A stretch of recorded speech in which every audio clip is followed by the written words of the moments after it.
go. Back live on Twitch. Welcome once again in the first session of Voyage of the Fallen Star. Super excited. We left our last session on a kind of a cliffhanger.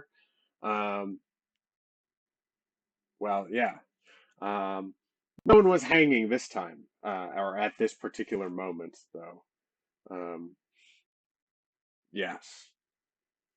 So, yeah, why don't Kylam, you start us off? How you doing tonight? What and or how's Mark doing? How's Kylam doing?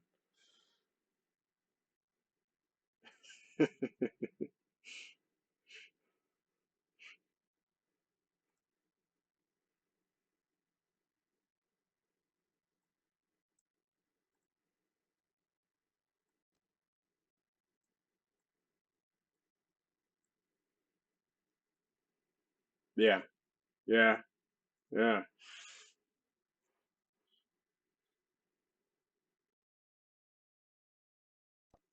Vareness and Sweetness were lagging a little bit behind in the scene there. Yeah,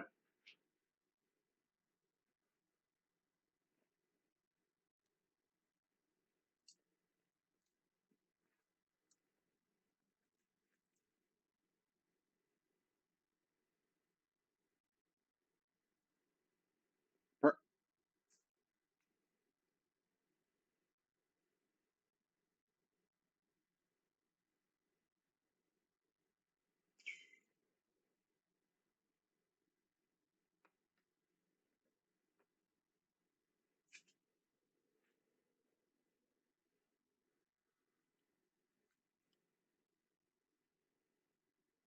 yeah.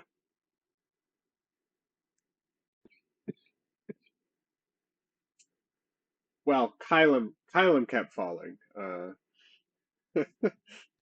Yeah, sure. Yeah.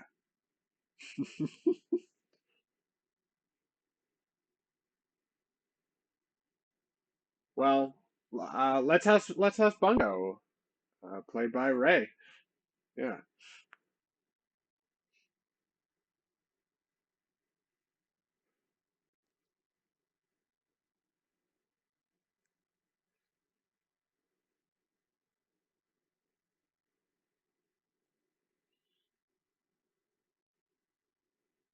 Mm-hmm.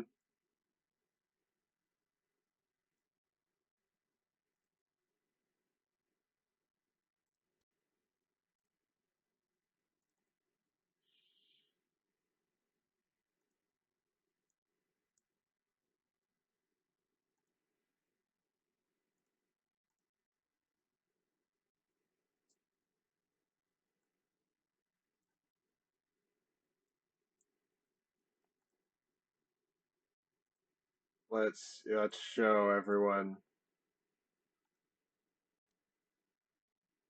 Don't scroll down if you can help yourself, because only Bungo.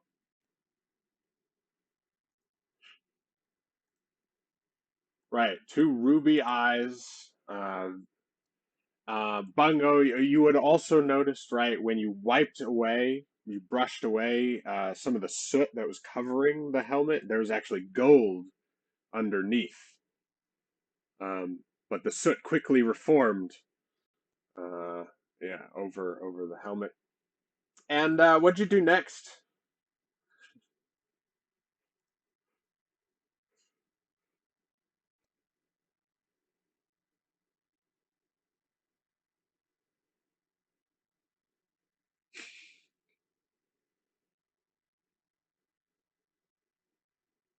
An intelligence saving throw, I believe.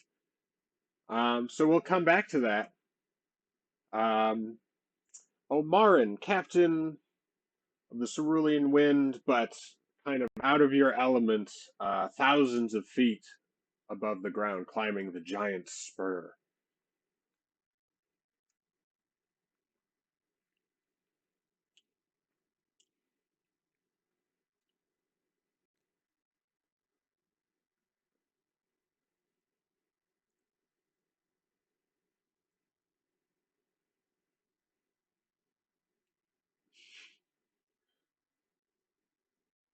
Mm. They were, yes, the flaming spear was quite effective against that nest of sturges, for sure.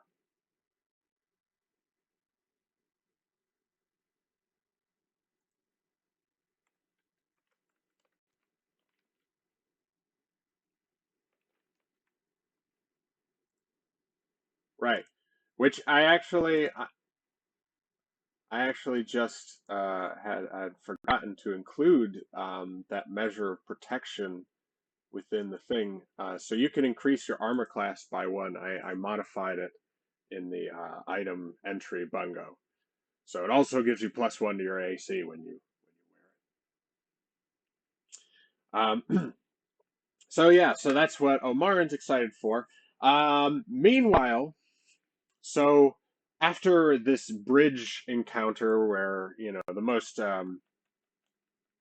significant event was Kylem's near fall to death, uh, you guys but had also dealt with the mephits, these salt mephits that had been messing with the bridge and trying to, throw off the pilgrims or make them unable to pass. In any case, just having a bit of mischievous fun before you guys put a stop to it.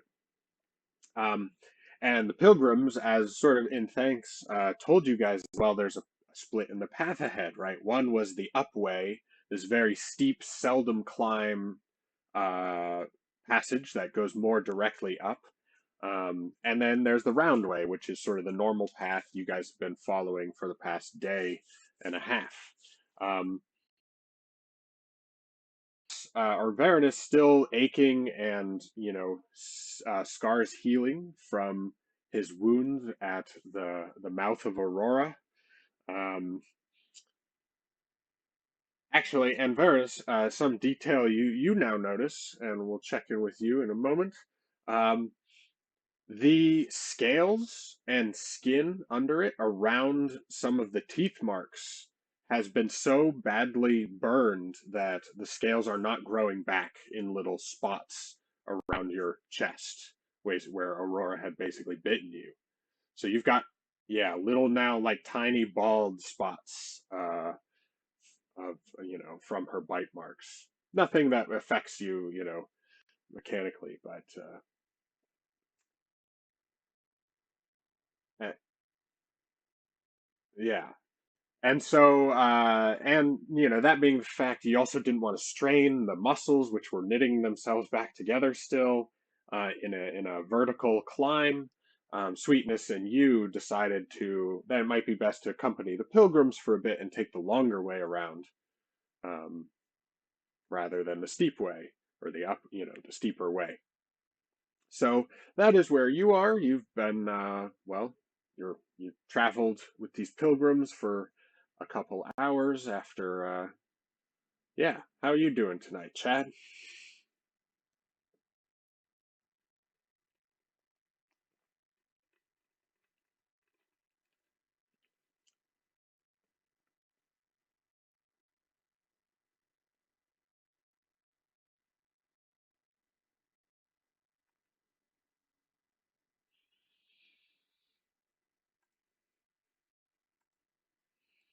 Hmm.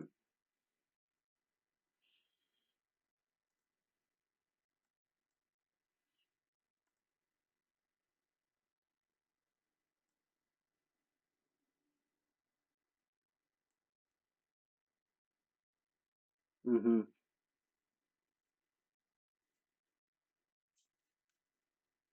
All right. Great. Let's get some music started in Roll20. Um, so since you missed last time, we'll start with you guys.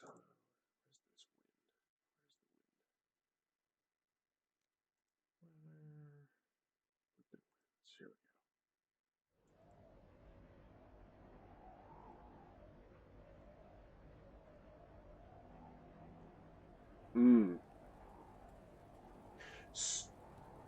Yeah. Well, Actually, what we could do a little flashback to when you guys parted, maybe when you parted ways, for when the group, left for the upway. So you guys can, make like a general plan or strategy.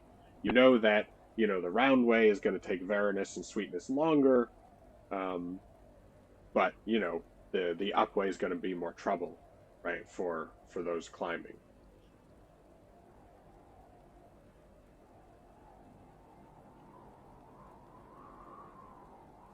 Well, so you imagine they'll intersect at some point because the round way keeps going round and round around the mountain. So at some future point, going straight up and going around should intersect again. Um, Ultimately, right, the sort of current destination is Tidewatch, which is the Temple of the Oarsmen. That is right. But you probably would be able to reach each other before then. Uh, if, yeah.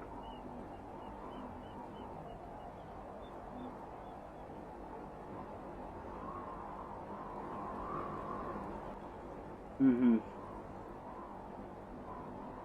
Yeah.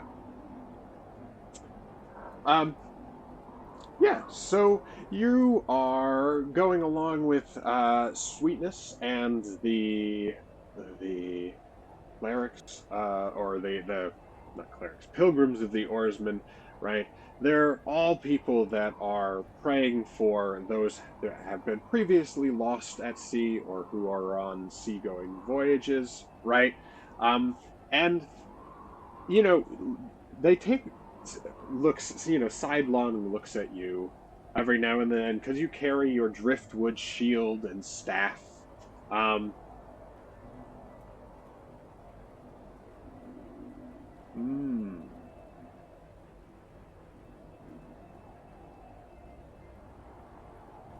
right.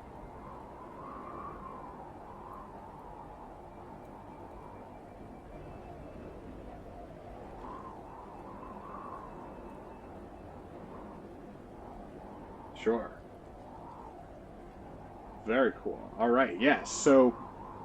Um, eventually they start approaching you and asking you. Uh, it doesn't seem you and your friends came here to, in reverence to the oarsman himself, but perhaps the oarsman has called you here in his own way.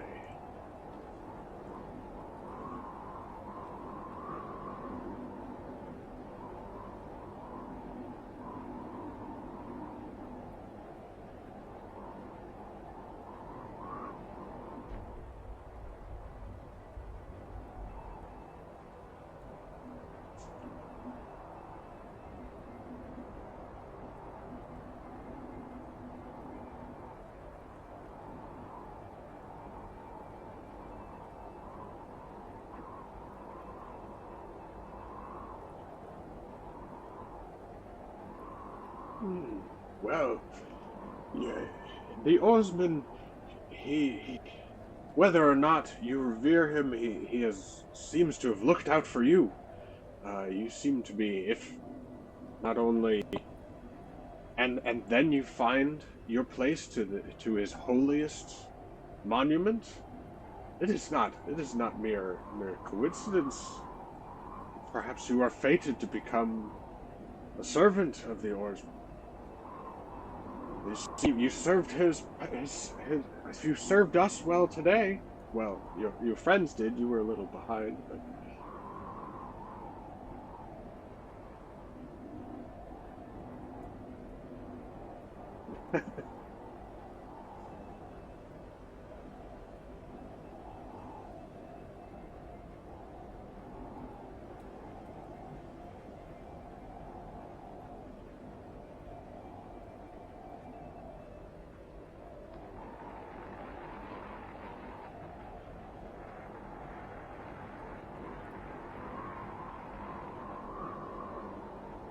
hmm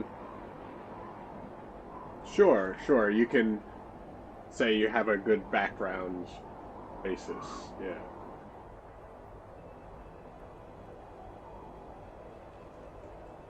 Sure.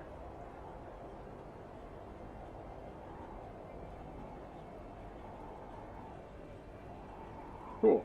Why don't you make me an intelligent why don't a religion check to just see how well you get the gist, because you haven't. It doesn't seem you've delved too much into religious matters in the past, right? Yeah, so it's a new kind of field.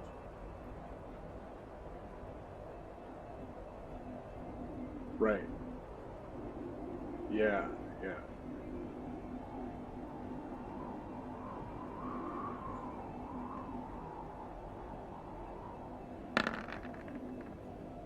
7. Well, it's obvious to the pilgrims you have some way to go in terms of, you know,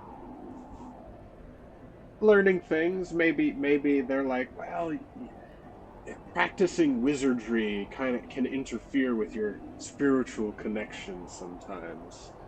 Uh, get too much in your head and you don't keep the deity in your heart.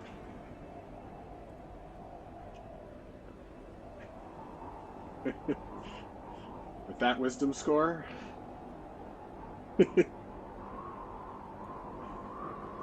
uh, cool. Um, so yeah, and so you travel for the most of the afternoon without any further interruptions, right? You guys cross a couple of those, more rope bridges or sets of giant-sized stairs where each step is 4 feet um, tall, so you have to sort of pull yourself up one at a time. So it's slow going, but not too strenuous. And Sweetness is certainly keeping an eye on you. Um, and but as you sort of turn a spur of the mountain, you're blasted suddenly with this rush of air. Not so much that is threatened to blow you off, but you notice that along this whole next sort of stretch of the path, this just strong, constant updraft is flowing. Um, so it might make crossing a little difficult, um, but Sweetness is like, hmm, I, I don't, should we take extra precautions when crossing, the path here? We gave I mean, we don't have the climbing kit because the others got it. So what do you think we can do here?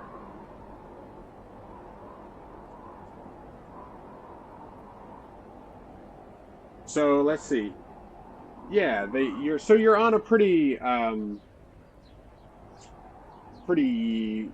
level cliffside. So the path isn't too steep, and you can see it winding its way along the cliff face. Um, but this side of the mountain, right, doesn't it's been sort of cleared of all vegetation, right? These harsh winds and gusts have long since sort of just made it barren. um, yeah, but again, it seems to be all currently upward currents right now.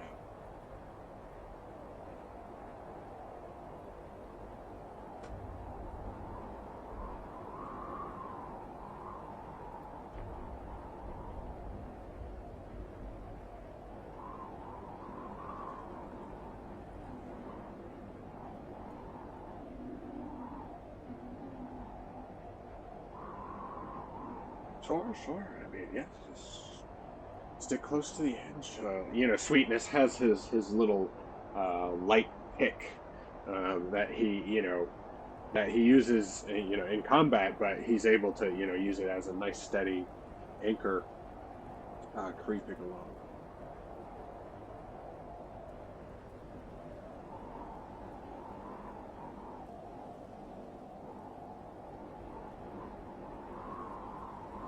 And well, and you guys, make your steady ways. The pilgrims, they're also slowly coming behind you.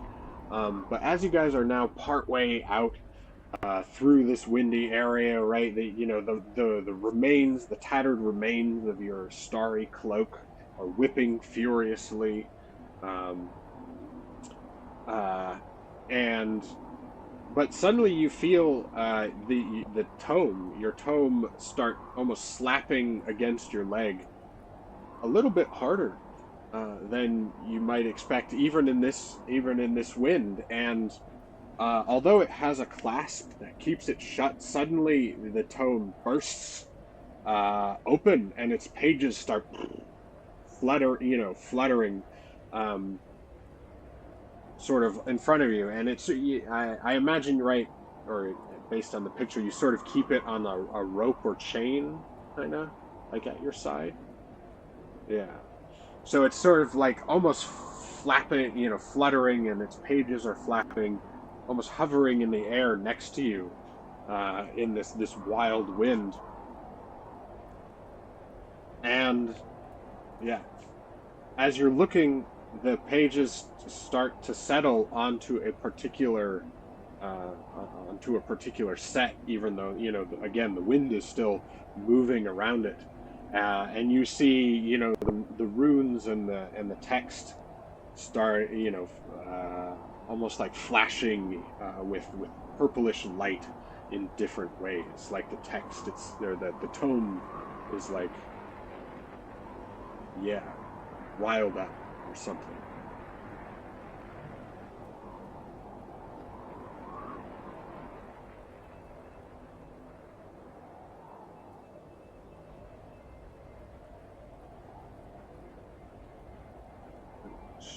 Sure. Well, right, that the tome has always been a little bit wily, right? Trying to figure out what it's trying to do. Yeah, has been tough. So make me an Arcana check. Um,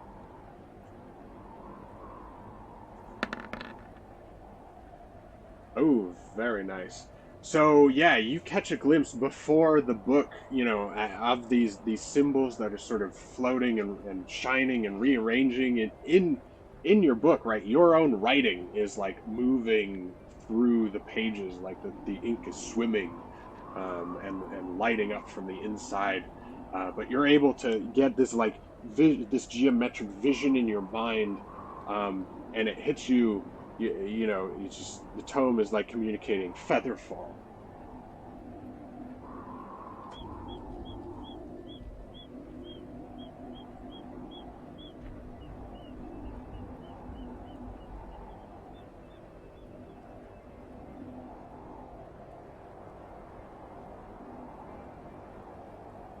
Now, yeah, what are you gonna do?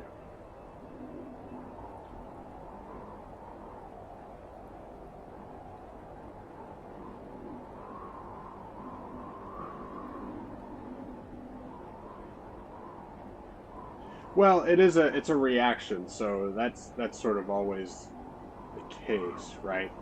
Um, but well, the tome's intent, right? Obviously, you could use this. You're aware of the spell. You've used it before. Um,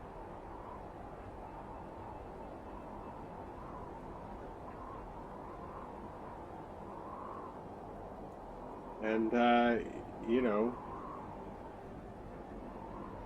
you see Sweetness. He's looking. He's found a little bird's nest in the rocks along the cliffside.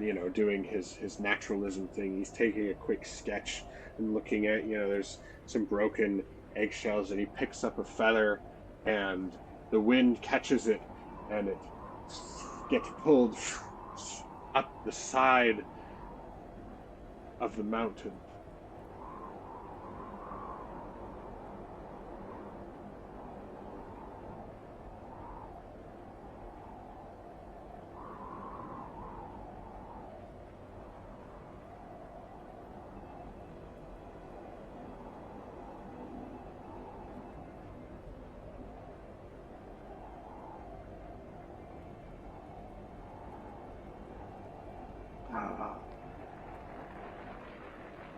Right, but he's not here. Yeah. Even though, sorry, yes, everyone at home, yes, we're the screen is on Kyle and Bungo and everything. We're not in a particular map at the moment, but the sweetness is like, so you want to use your magic to have the wind blow us up the mountain.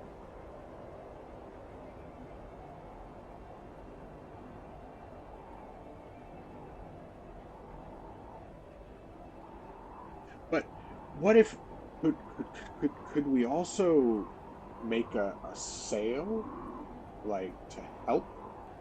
You know, like both of us could hold on to something, and the wind will blow us up together.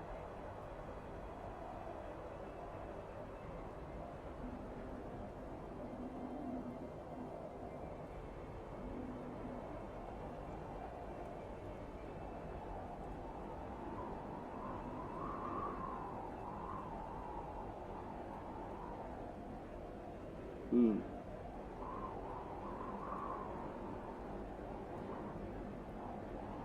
Cloth. A blanket? Yeah, blankets with our bedrolls.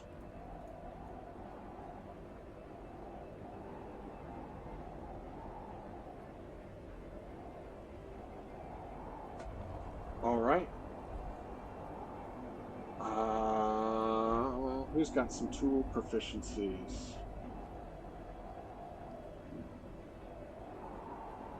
Hmm. Right. Or let's say a survival check, I think. Be my next.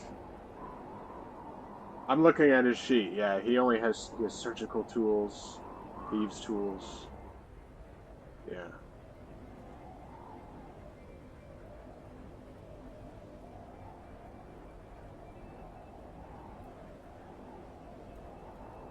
He's got a +4. Uh, sure. And we'll have him roll with advantage. Hmm.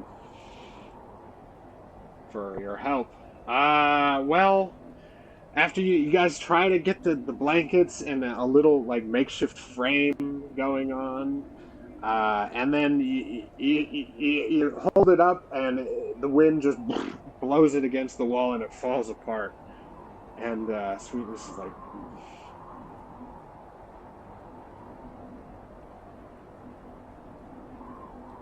well, maybe this isn't the way.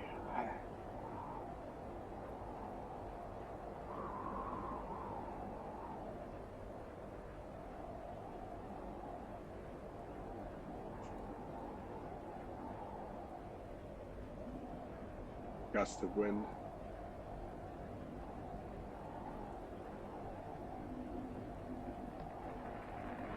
Right. Well, you think you're definitely able to make your way, past this area. Um, but perhaps these updrafts would have, yeah.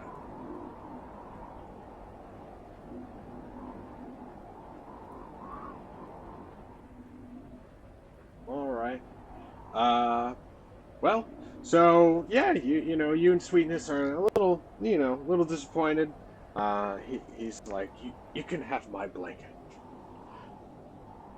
Um, you push on ahead, the pilgrims. You guys continue traveling with them, like at their pace. They seem to go a little slower even than you. Definitely taking it easy. Or are you guys gonna just sort of outpace them?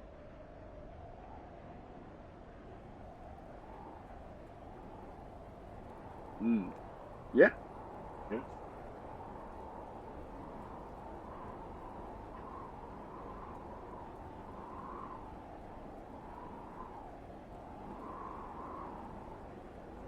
Hmm. Right. Hmm.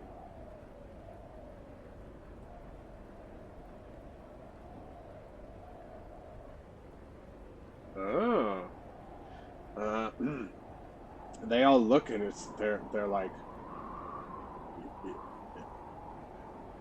we've never. I mean, I've never seen anything like it. And the three. There were three pilgrims, and they each turn around to each other. And they're like, doesn't remind me of any story or battle that I've heard of, but maybe the cleric at Tidewatch.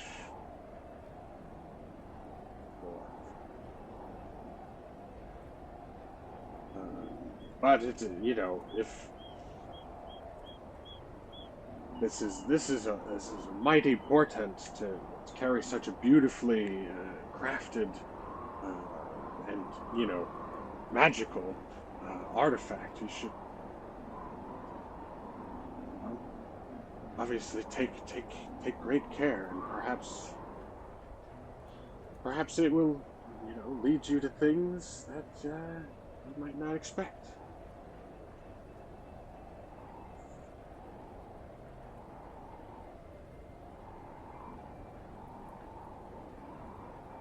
All right. No, yeah, they just take it easy, right? They're not in a rush, more or less. Um, they tell you, well, another thing they tell you is that the full moon is the sort of time, greatest time for offerings, and you've noticed the moon waxing, and it's only roughly another day until it is full. So the cleric, all these pilgrims are hoping to make it, or planning to make it to Tidewatch by then, to do their sacrifices. So that, yeah, you're guessing you have another day or so of travel. All right. So as it pushes, you push on past that windy place into the afternoon. Let's cut up to what's going on. What's going on these giant bones that have been grafted, into the side of the spur. This is a vertical map, right? So we're looking. They've had the players last session had to climb, up their way, hand over hand, using their pitons, rope, or Marin in his squirrel form. And we see Bungo and Kylum are now in this small little cave alcove that had been carved into it, and this little pedestal that had held the Minotaur's helmet. So, Bungo, you have slipped this helmet on, and inside it is not covered with soot, so it is gleaming gold, with a tinge of red as the light filters in through the ruby eyes. And the light was already pretty red, remember, because outside, this reddish area is burning embers, right? Basically the stone of the spire in this red area is just burning embers, for some arcane reason. So everyone's avoided it so far, especially Omarin, staying away from hot burning surfaces. And yes, so Bungo, as you slip on this helmet, you felt a little twinge, a little like the world is collapsing in on you a little bit, like you have to look a little more around, and that everything's a little more, perhaps threatening, we might say.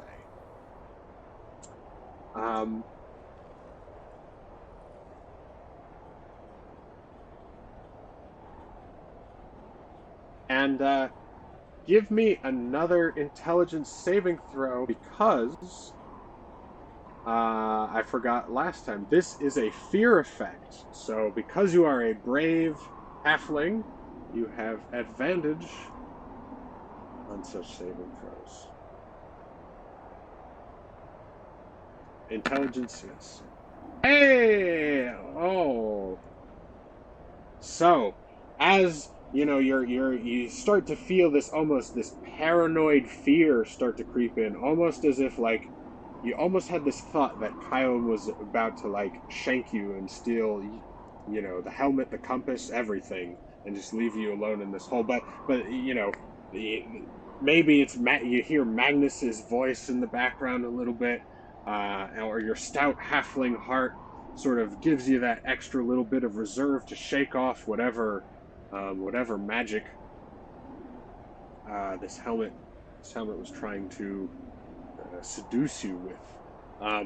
So now, right, you see, your vision sort of returns to normal, except of course it's sort of filtered red. Yeah. And the benefits as listed.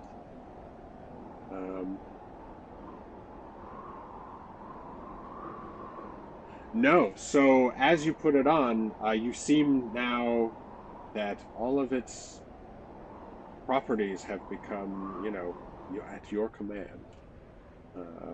You feel, you feel a little more attuned, more akin to the element of fire.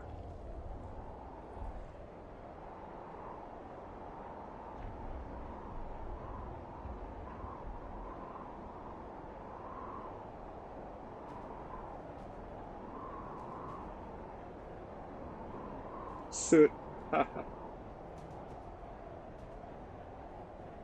The soot comes away, but a few seconds later, when you glance back, you notice that the soot has reformed.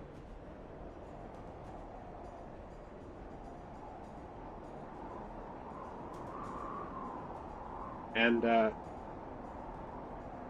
yeah, Kylam, as you're sort of turning right, you almost notice like the nose, like two little gouts of ash, like out of the nose, like a bull was breathing a little bit, not like a sneeze.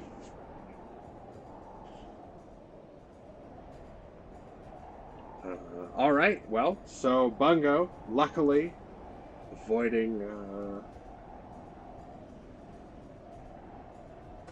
potential danger there. Yes, for now. So yeah, you wear these they're a little bit unwieldy, as you gotta readjust your balance wearing these horns. Um,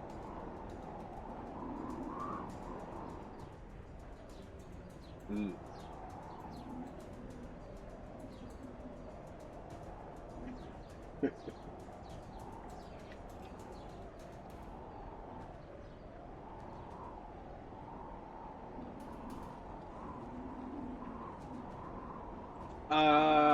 I think I didn't put a weight in, but I'll say it's like 4 pounds.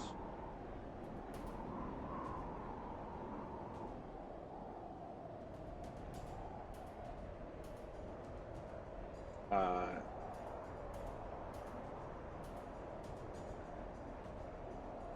all right.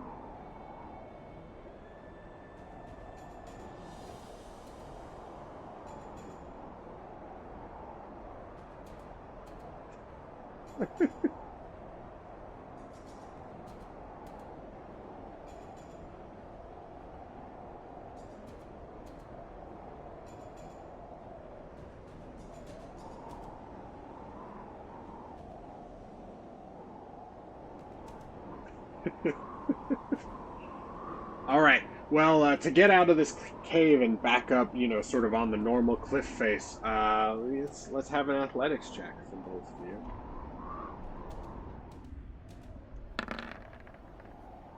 Oh boy. The tables.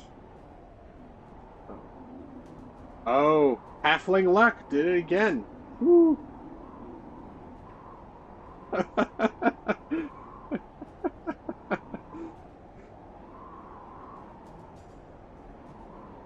Right. Oh, yeah. Bungo, your hand or foot, maybe both slip, and like there's that moment where that could have been it, but like it's just so casually you catch on with that one other hand and catch yourself. It was like nothing. Like you weren't even worried. Uh,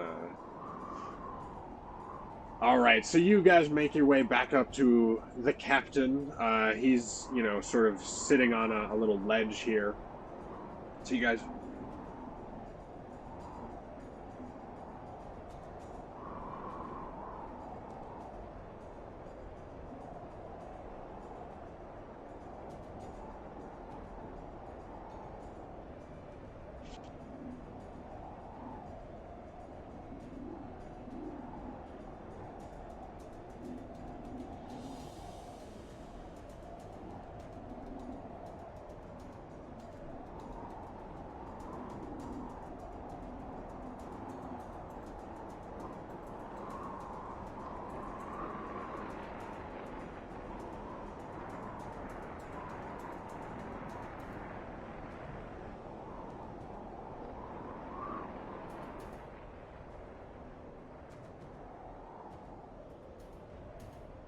Uh, in the you get a sensation from the helmet that yes, while you might have only a few charges per day, you could give of yourself for more power.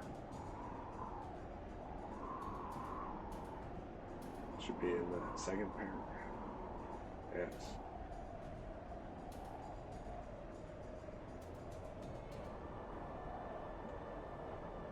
It's true, but you know. Yeah. But you have one. Yeah, you're right. One use of each. And yeah. Uh, and you also feel like after it put on, and you automatically attune to it, which is unusual. But you felt. I mean, that could be true too. You feel like your spine sort of got a lot sturdier and stronger, and like almost like lines up and gives you the power to wield like a bull's horns effectively, able to charge and impact something right with your head, right? And you know, so even you guys can sort of notice Bungo's like posture is even a little like straighter and sturdy.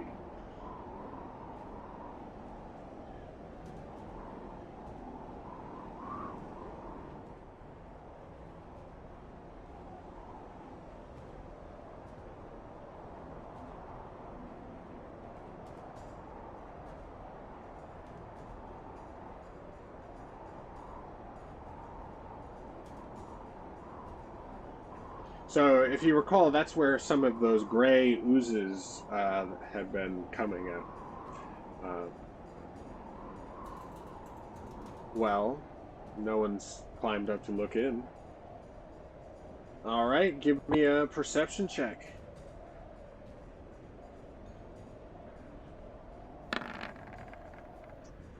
Oh, very nice. So you look in, and although you don't have dark vision, um, you peer through, and yeah, you see this. Oh, that's true. Right. You put some dancing lights in, and what you see is more or less deep, deep thin crack that sort of runs again towards the heart of the spur, and probably descending downward. But again, too thin, like only a matter of inches wide, right? You know. Right, exactly. And you even see like residue, right, from the ooze's passage. It looked like it came up from below, right, from further down. Um, inside the spur. But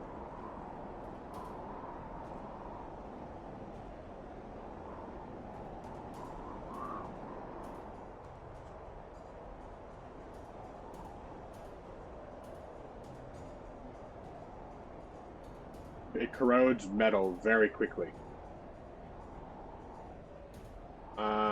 I mean, it's it's corrosive. It's acidic, but it very detrimental to metal.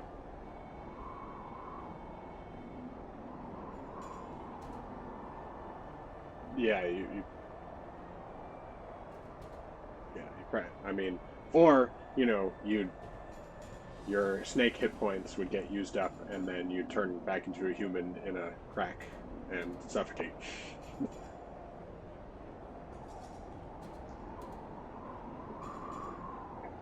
And that was your last. That was your last use of wild shape. Yeah.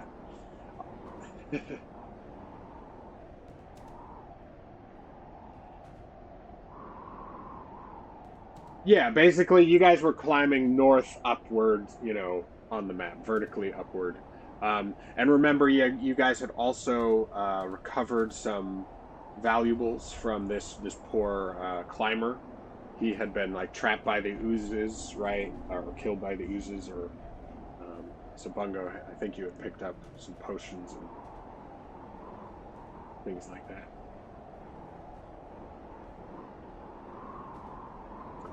Cool. All right. So yeah, you guys easily, continue your climb.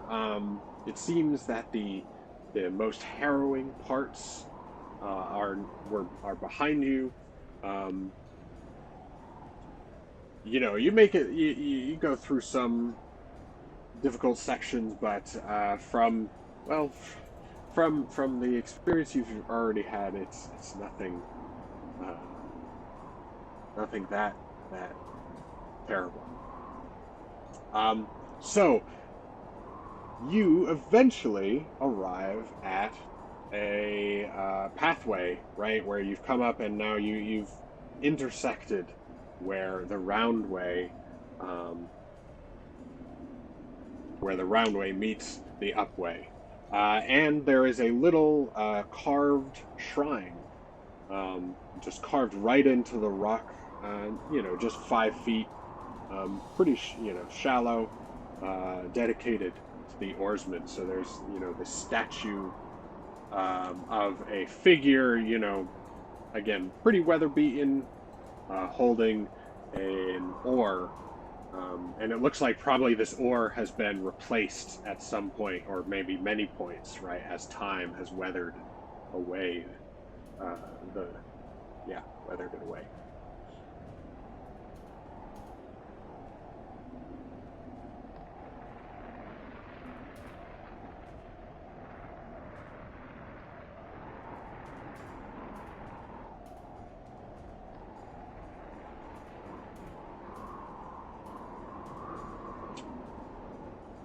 Hmm.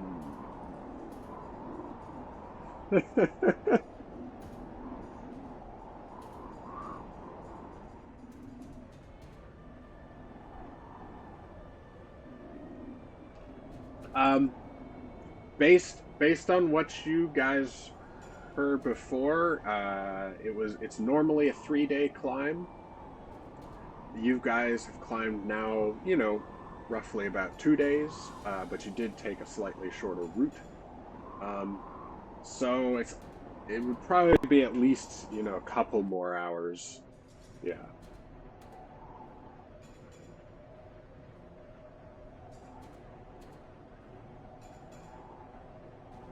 All right. Um, so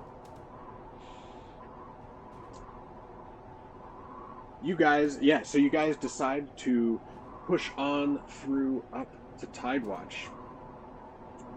And let's see. So because you've been climbing all day, and this is starting to strain a little bit, I'm gonna have you guys make a forced march kind of check. Um, to march that little bit further to get to Tidewatch by the end of the day. Oh, so it's just a Constitution saving throw. And if Bungo wishes, he could use one of his shanties.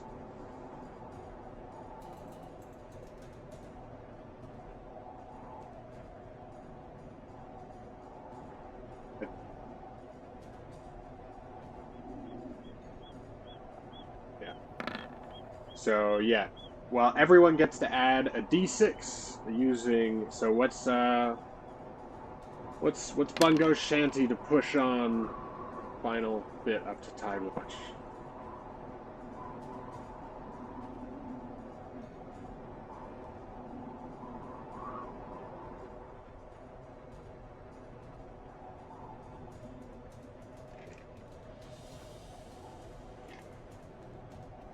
The pilgrims.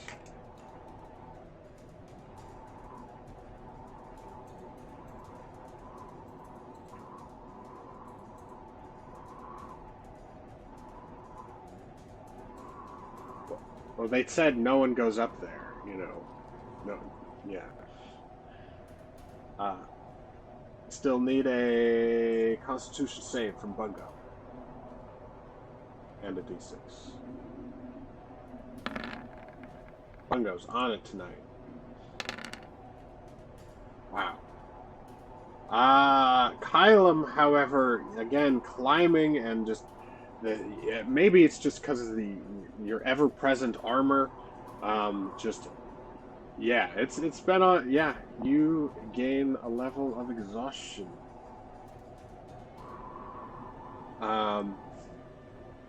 Yeah, but as your lungs are starting to get a little ragged. The salt air is almost there's nothing to cleanse your throat from these long days of climbing. But you soon see it, a stone roof temple nestled into an enormous hand-carved alcove within. And you see this grand sort of facade that's sort of just this temple that's been just slotted into the side, and well, you see the cheery look of firelight coming from within as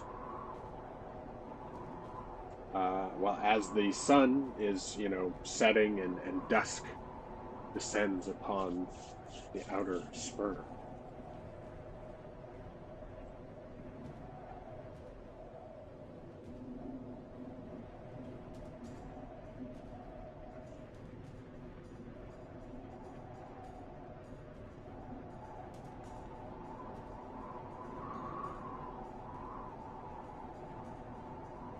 So there's actually, sorry, no doors. It's just an archway basically as an entrance.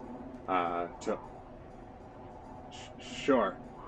Um, well, you knock, and from inside you hear some could be chanting or praying or something.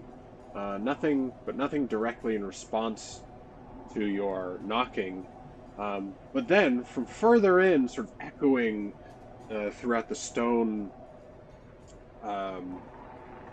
courtyard on the interior of the temple, you hear this loud metallic clang, and then a couple, clang, clang, coming from somewhere deeper in the temple. And each time a clang rings out, you can hear the chanting of the pilgrims inside suddenly stop for a moment and then resume after each one.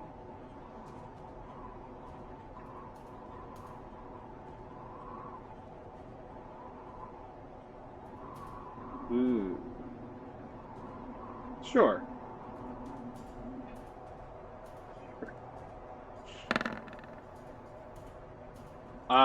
This seems to be, yeah, it's someone definitely working with smithing or even maybe artificing tools. Someone doing a little more delicate work, even though it doesn't sound.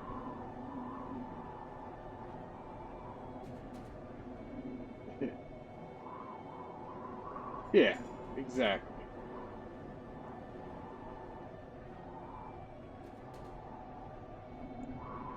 Right.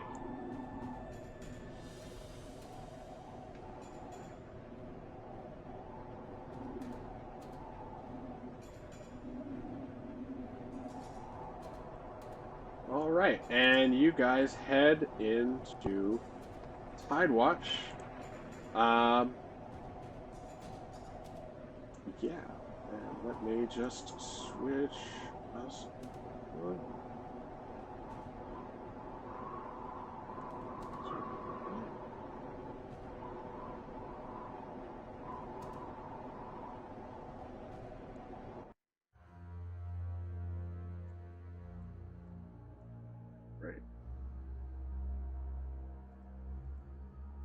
So yes, within. Let me. Good, good. Can you guys hear the music? Hmm. You can't. That's sad. Yeah.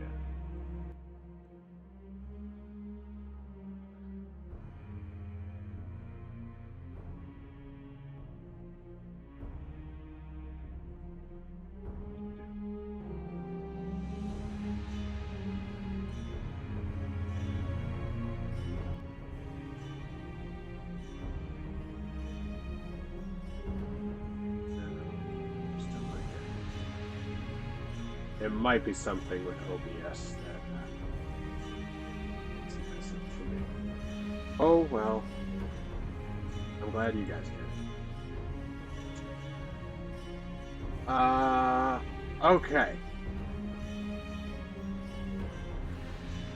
So, so you see, yes, you walk into this sort of central courtyard with this sculpture statue.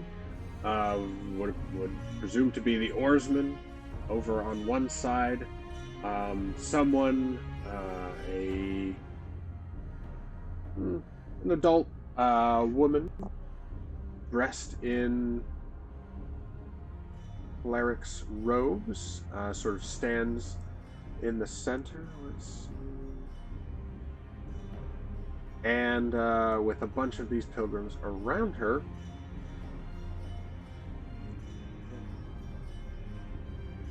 So, show player. Yeah. So, this is what the cleric of the oarsmen, right? She is giving a sermon, you know, of, you know, patience and faith that the oarsmen will deliver the loved ones back from their journeys, and you know, all the pilgrims are, you know, holding their oars reverentially, sort of, and you know, they raise and lower them at different cues and so forth. Um, and then you hear, uh, and then almost a stream of curses coming from this area over um, on this side of the temple. And when it happens this time, you see the priestess as she is raising her arm, you know, intoning to the oarsmen. She's, you know, will you please stop that racket? We are trying to worship. Uh, and from, you know, the far end where that clanging is coming from, it's sort of an upper raised balcony area, but from sort of over this guardrail, you see a very augmented looking dwarf.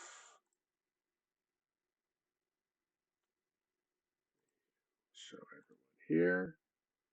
Yes. So he's even got this pair of crafted looking wings coming out from his back and holding his mallet or hammer, his working hammer in one hand.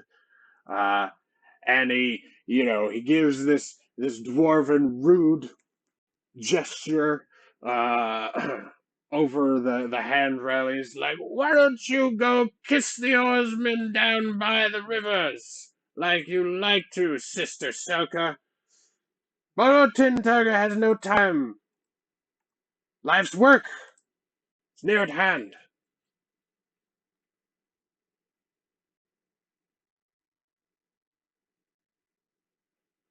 Uh,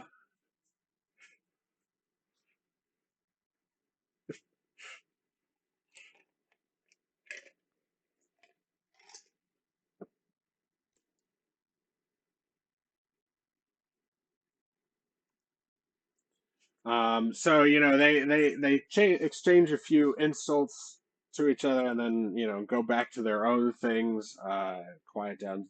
Um, Sister Selka finishes her prayers, and may the oarsmen bless all of our offerings tomorrow night at the full moon. It seems we have a few more pilgrims. Looking at a lot of you, Bungo, are you still wearing the? Okay. Um,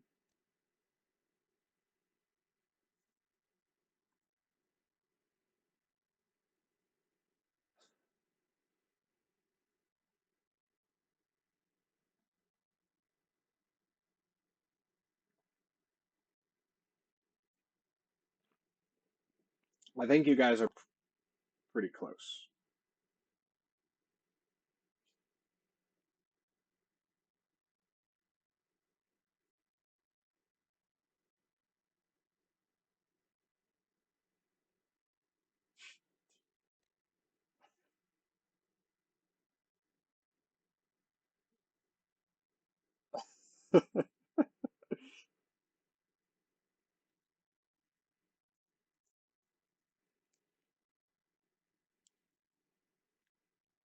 Her attention is on you.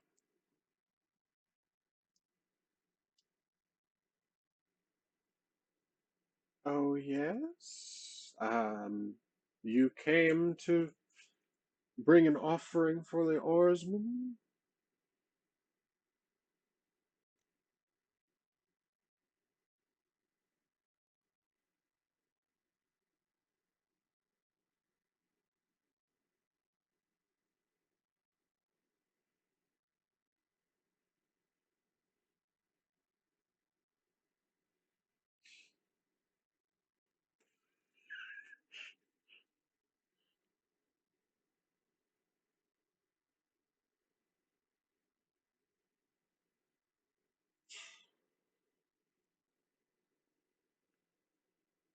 Ooh, I like that. But someone can make me a deception check, with advantage from your collaboration.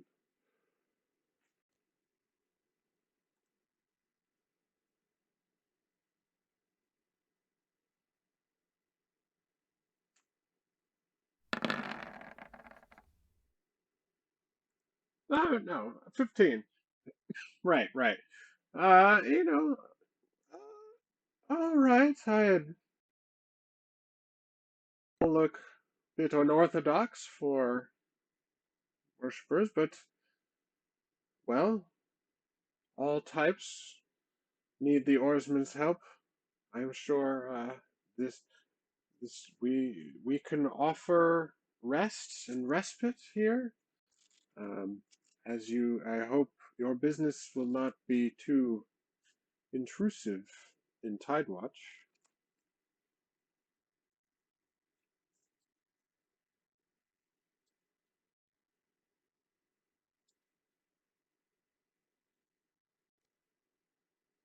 Ah, I mean, everyone here is what we might say itinerant.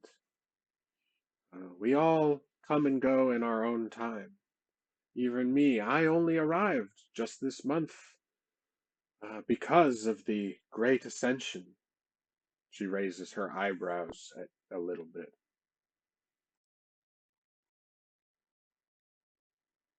The Great Ascension, haven't you heard?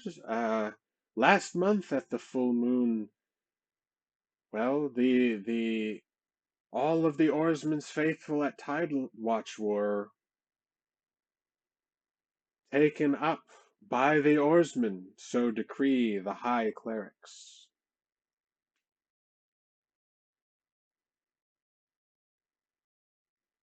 Yes, so say the priests. Yeah, that sent me here as the replacement.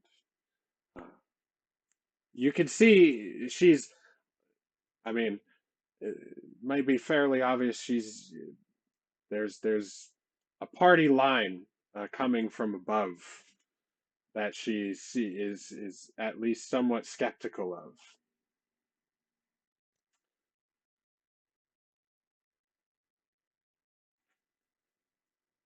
Uh, no, the head clerics of the church are in Grey Haven. It is the easiest place to be for most, administrative matters. But no pilgrims go higher than Tidewatch. Uh, well, it is dangerous, and frankly, there is no need. This is the Temple of the Oarsmen, and well, oh, why, thank you. I mean, it's not mine, but it's the people that have come before have done great in building it for us. You can have everyone give me an insight check here.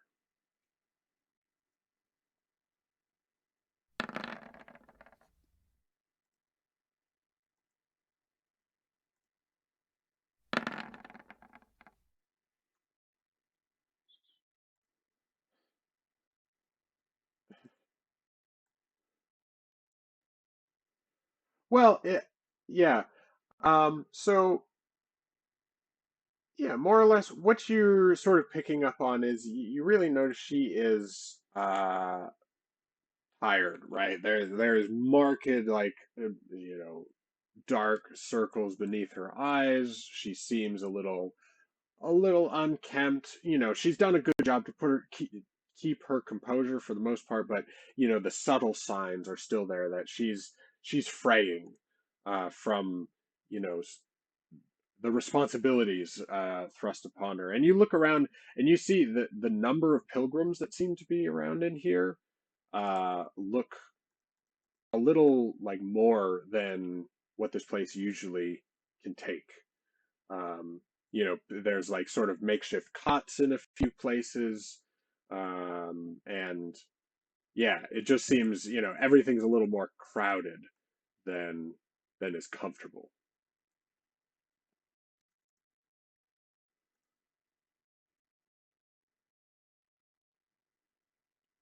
Well, no, I mean, everyone's, and she's like, she comes closer to you now, and a couple of the other pilgrims, you know, they're sort of loitering about, listening in. Up, reconnection successful. All right, so I'm getting numbers again, so hopefully that's a good sign.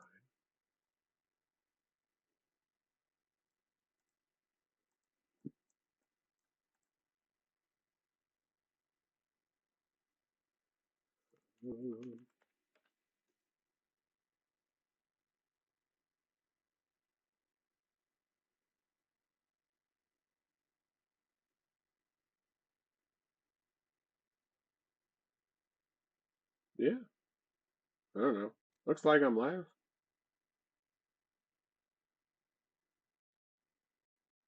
Yeah. Yeah. I don't know. Looks like I'm live.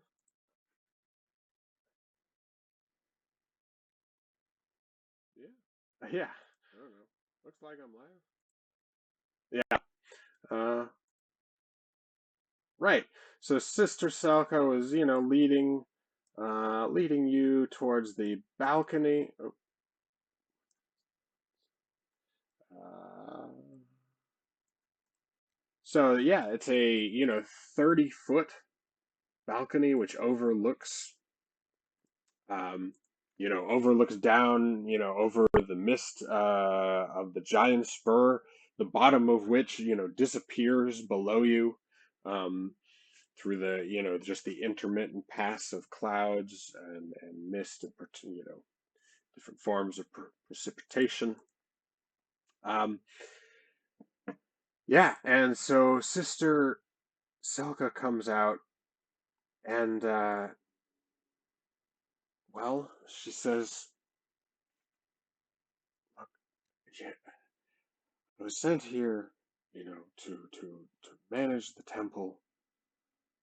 I had, we had no idea. Yeah, so many people would be interested. So many of the faithful would hear of the Great Ascension and come, when we don't even know what this ascension really was. Uh,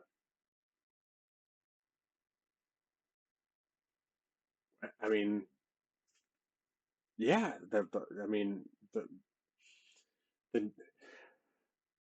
after the last full moon, right? The next pilgrims to go up, they found nobody was here. They came back down, told everyone, and then I was dispatched with haste to, to come manage the temple.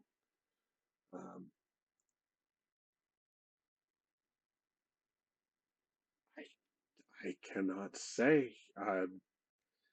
The belongings are here.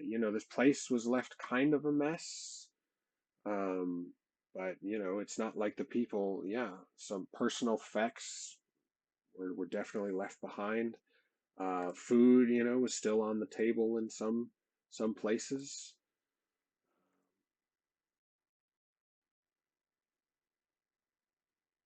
I mean, it's not like, yeah, no, it's not like there were piles of clothes left around.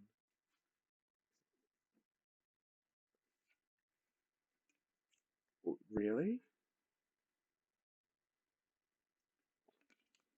You think when a bunch of people disappear, they disappear without their clothes? Oh. So if,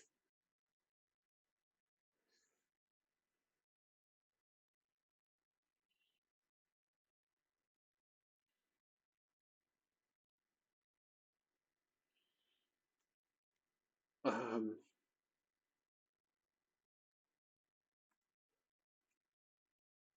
well, yes, the next full moon is tomorrow, which where I come over the past month will uh, offer what they have, sacrifices to the oarsmen.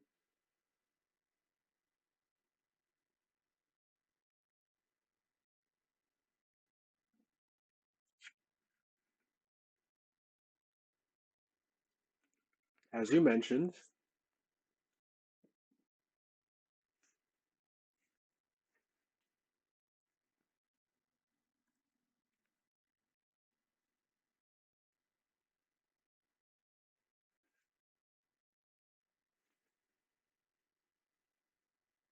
me?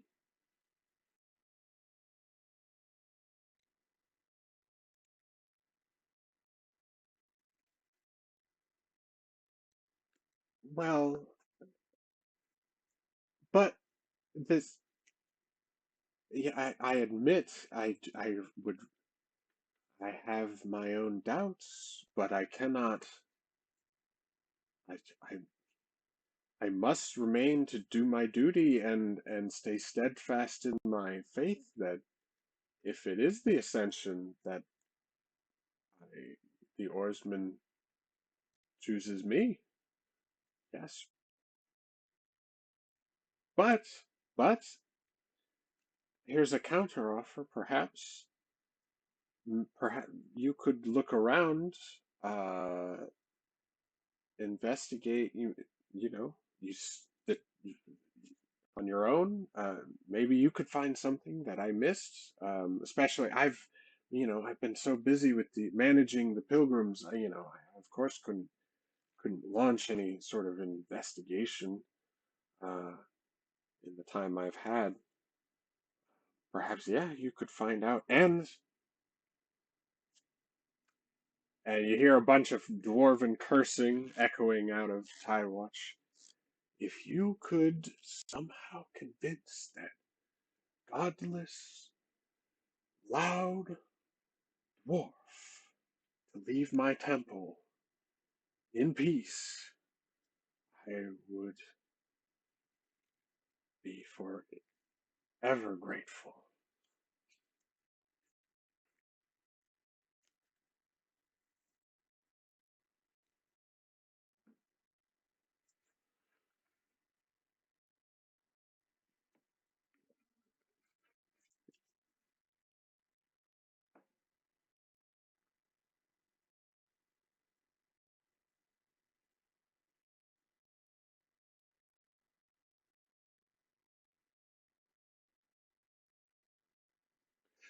There are several dormitory areas with bunks, nothing special, but comfortable, more comfortable than the hard stone.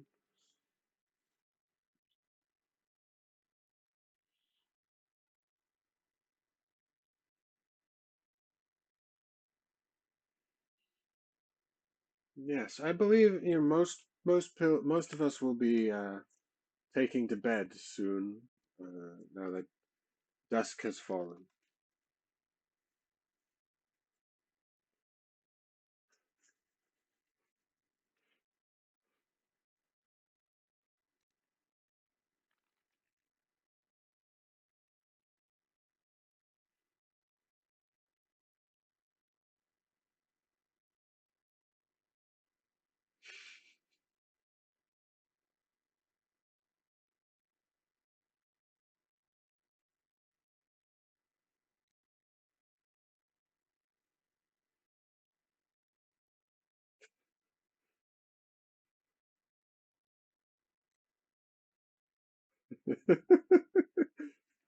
Uh, has you Sister Selka? Did you let her leave by this point that you're discussing? Okay, okay, all right. Oh, you guys, sure.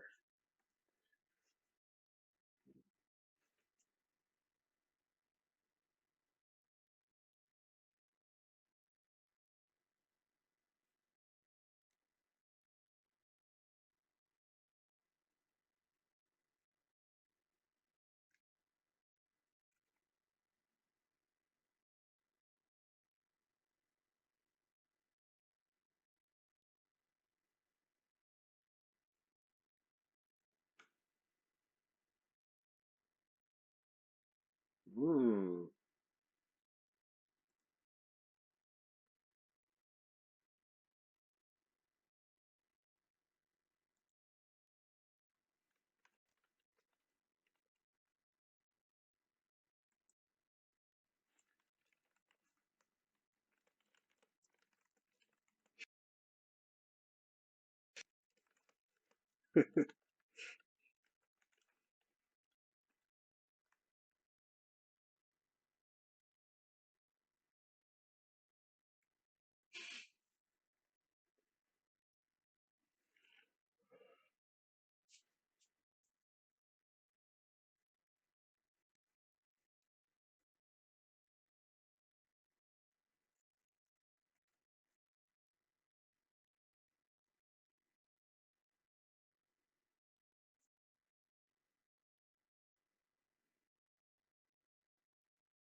it points towards the middle of the spur.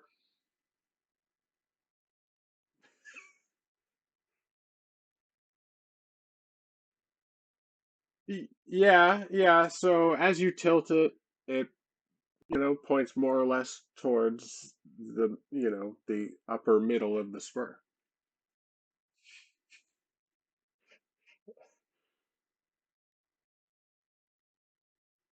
No.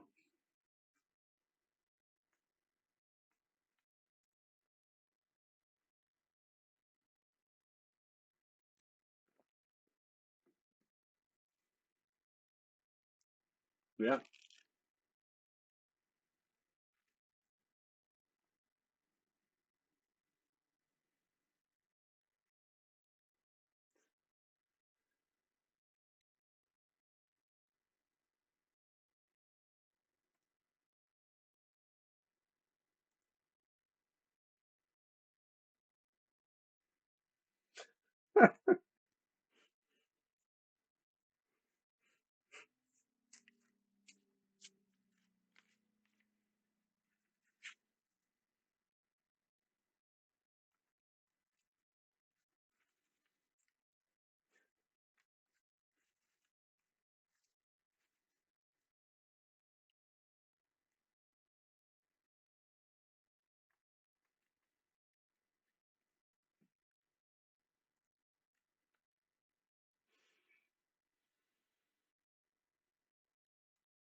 Meanwhile, as you guys sort of wrap up your evening, get settled in down on the spur or in Tidewatch.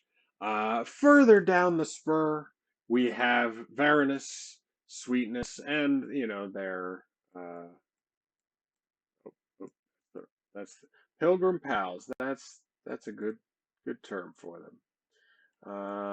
We'll just switch back over to the other map. Give ourselves a little visual.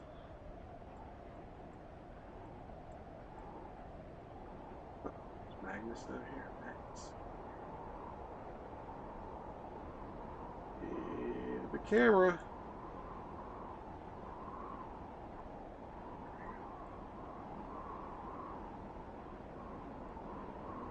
All right. So, yeah, you guys have made your way. It's been a relatively easy climb the rest of the day. Um, and as you're getting on towards sunset, you see a short trail, maybe about a little over half a dozen pilgrims on the trail ahead of you, um, all seeming to be walking in sort of a slow but regular march together. And echoing down, on the wind, you hear a sermon being pontificated from the front of the line, and then call and responses from the rest of um,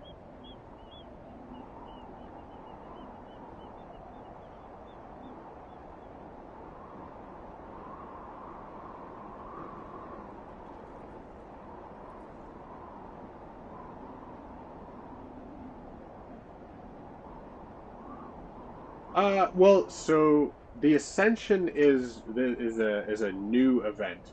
The normal full moon is the sort of normal holy day of the Oarsmen each month, where people come to do offerings. This Ascension was something that happened just last month, which is mysterious, and you know nobody really knows what happened, even though the clergy of the Oarsmen say it's this Ascension event.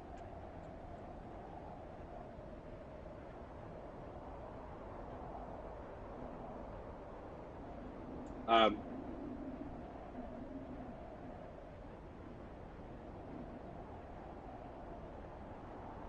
sure. Well, as you move up on them, they are definitely moving slower than you guys. So as you're moving towards to pass them, you and Sweetness leading the way, one of or the sort of half orc woman who is leading the oarsmen in their chant, she turns and points a finger at you. Who are you to come to the oarsmen? We do not want mercenaries to come here. This is a place for the faithful.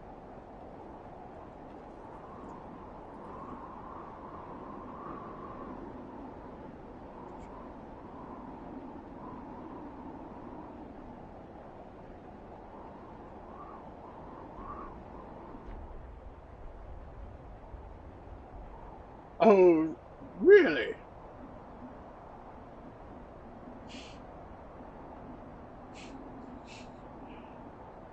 Well, she's a little, struck at that. And yeah, and then she does see the three pilgrims that following you and Sweetness, and she says, "Ah, so you are bodyguards for other pilgrims. Oh no, but you said you want to offer make an offering. What kind of offering would you bring the oars? Hmm?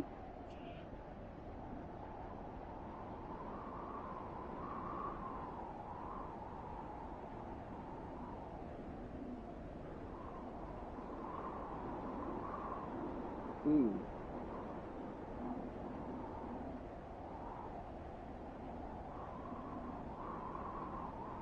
Mm-hmm.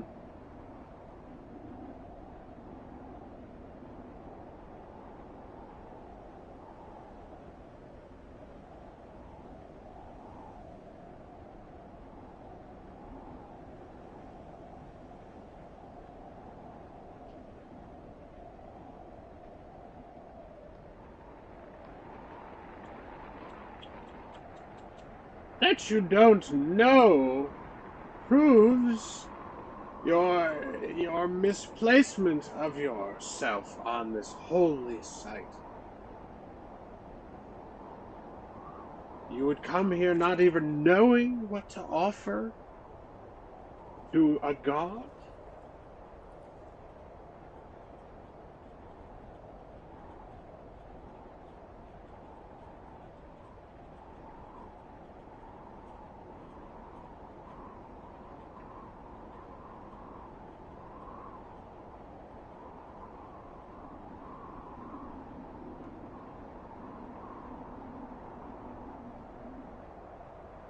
Kindness? You think the oarsman is a god of kindness? No, the oarsman rewards those who are prepared for the long voyage. And, yes, on occasion, he rescues those who are unprepared. But kindness or luck or, well,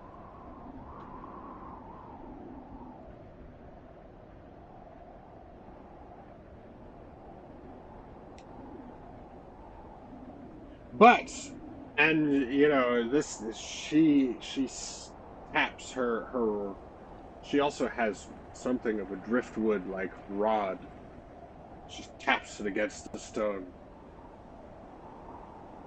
The faithful keep their places holy and pure by not letting those impure of heart. You do not seem to have, well,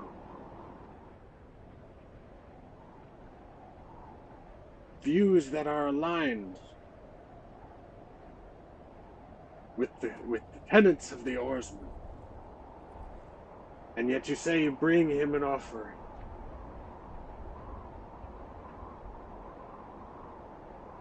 Hmm.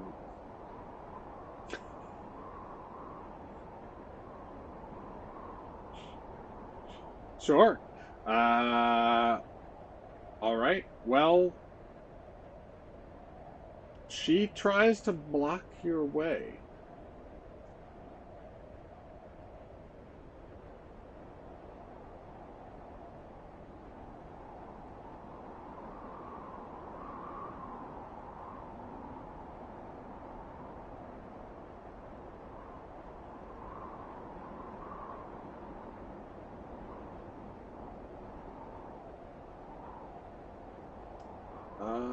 Well, do you try to push past, or are you just intimidating first?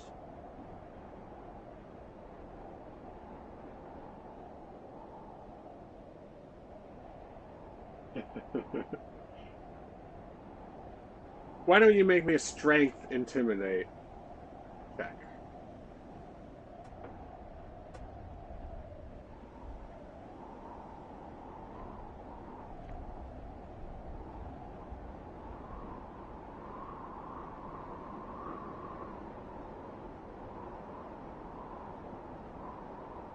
Yes, and so some of the, as Sweetness is like, oh, these religious people. And the pilgrims you had helped earlier, yeah, they come and they're like, no, these were part of a group that helped us deal with some troublesome methods that were blocking our path to the oarsmen. And this woman's like, or the half orc is like, you were not strong enough then. Perhaps you should not ascend the spur either. But Varanus, your very intimidating demeanor. Um, she definitely takes a step back and is like, oh, I will not stop you.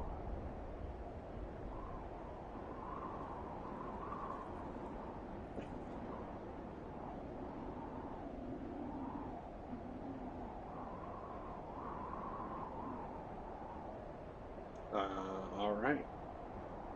Um, but the half orc points at the other three pilgrims. If you follow them, I promise the oarsmen will throw you from the spur. This I feel. And they make some.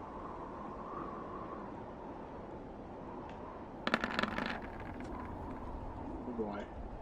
Yeah.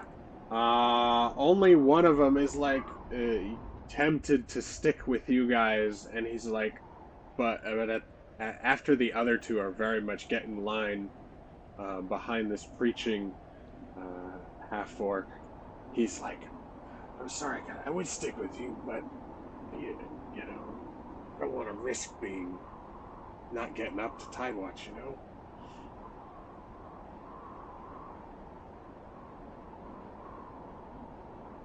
He's like, all right, thank you. Maybe we'll see each other up there. Thank you, proper. Uh,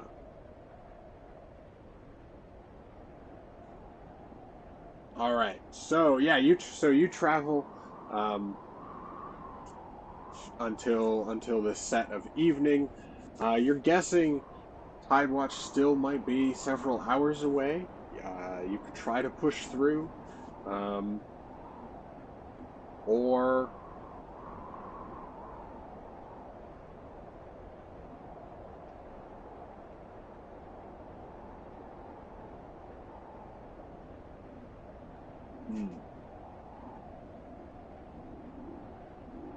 Hmm.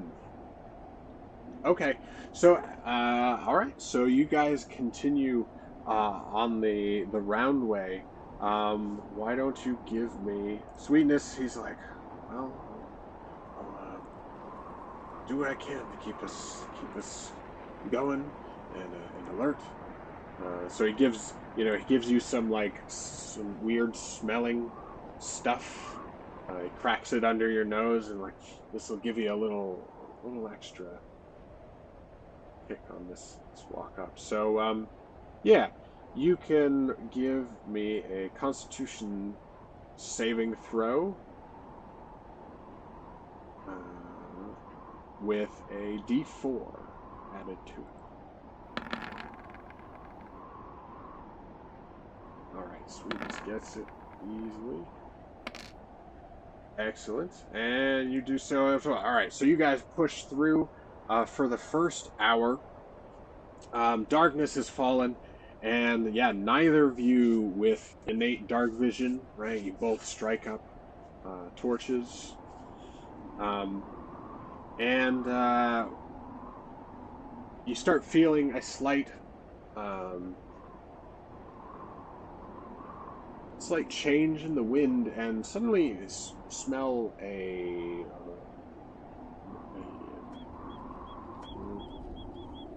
almost like a salty but bitter smell.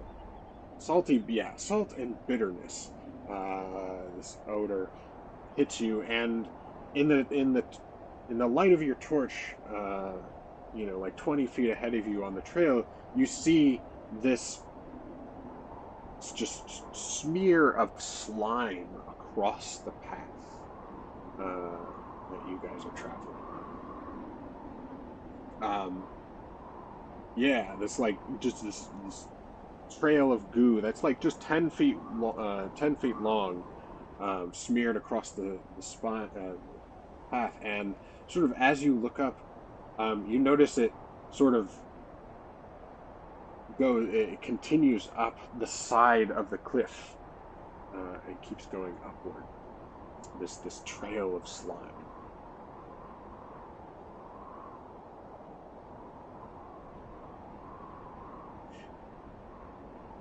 Yeah, but it's let me see. Let's just shape here. So the slime is like going kind of like upward, across and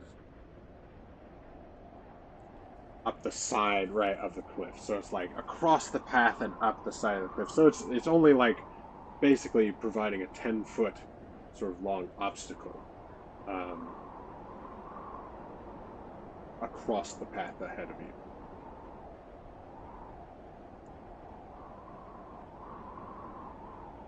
Yeah, so there's a whole slime trail that like cuts across the path and then continues up the side of the spur.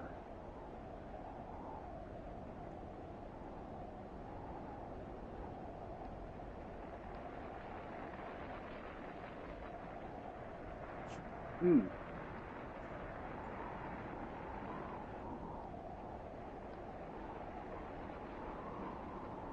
Sure, sure. Give me an investigation check. Yeah, and so as now you close in, so you see not only is there like a 10-foot trail of slime uh, directly ahead of you, then there's a little, like a 5 or 10 foot gap, and then there's another trail of slime after that. So it's like two slime trails ahead of you, sort of. Yeah.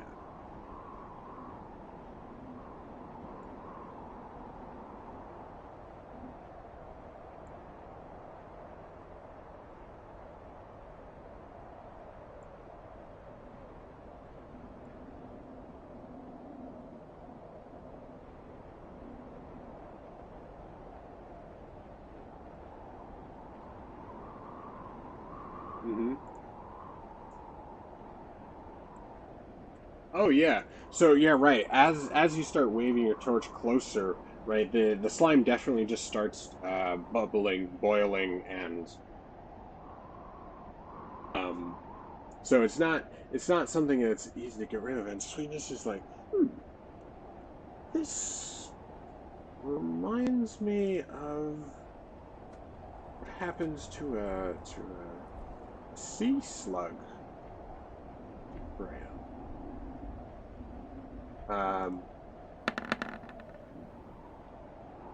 And he sort of, yeah, he looks up the cliff and is like, you know, um, yeah, these trails just might have been left by some sort of just giant snail of some sort that was climbing up or down the spur. Um, do you have any way of could we get a light somewhere like further up? We can't see. Maybe we don't want to be caught by these creatures. Certainly, if they're dangerous. Illuminate further up the cliff.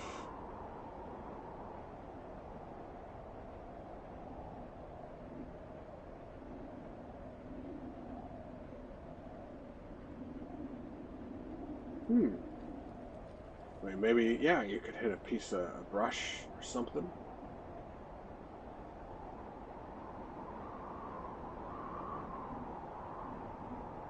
Sure.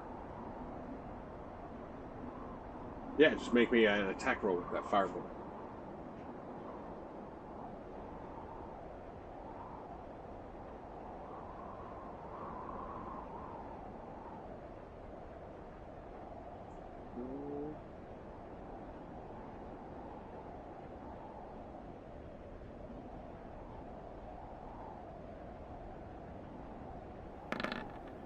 Hey, all right, easily, yeah. You pick out a spot and your firebolt lights up some scraggly brush, and yeah, instantly you see two giant sea snails that are climbing their way uh, only about 40 feet above you guys. You know, they had there was a cliff or like an outcropping that sort of obscured them from below, but now with the light you can sort of see uh, glinting off. And Sweetness is like, and yeah, so they're. Let me bring out a.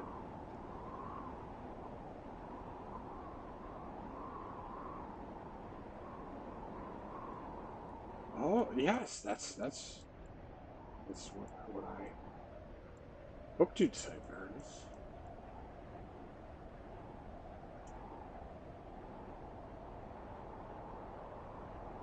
All right.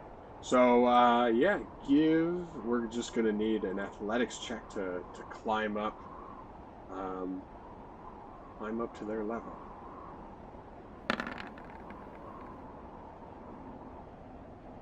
All right. Easy enough. Yeah, so the climb isn't difficult, and these snails are not moving, you know, terribly quick. Um,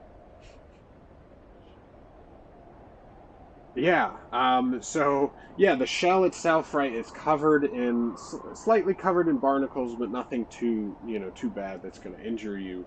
Um, and yeah, it's got like all this like salt, you know, dried salt encrusted on it that flakes off as you're, you know, scrabbling up. Um, but yeah, let's see how Sweetness does. Hopefully he can.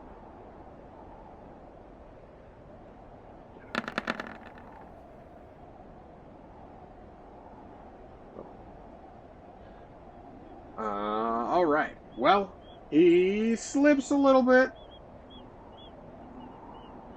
Takes, we'll say he takes some falling damage. But he's able to recover and eventually make his way.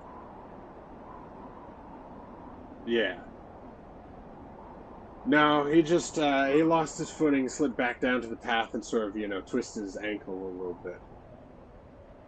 Um, yeah. But yeah, you guys are both able to, climb onto the backs of these, or to the, hang onto the shells, and may eventually even get on so you can sort of just sit uh, on these sea snails as they're, just inching away their way along the spur. But, even though it is inches, it's straight up rather than round and round. Um, but I will just need another uh, Constitution saving throw just to stay awake enough. Or no, sorry. How about a Constitution-based animal handling check? Because that's fun.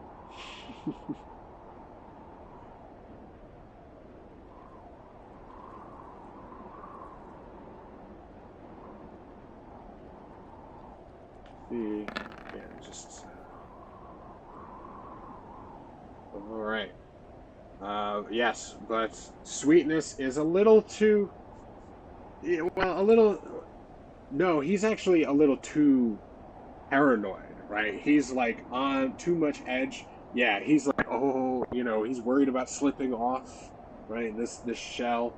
At the same time, he also wants to study the snail, but he's too scared to like be drawing that he would tip over.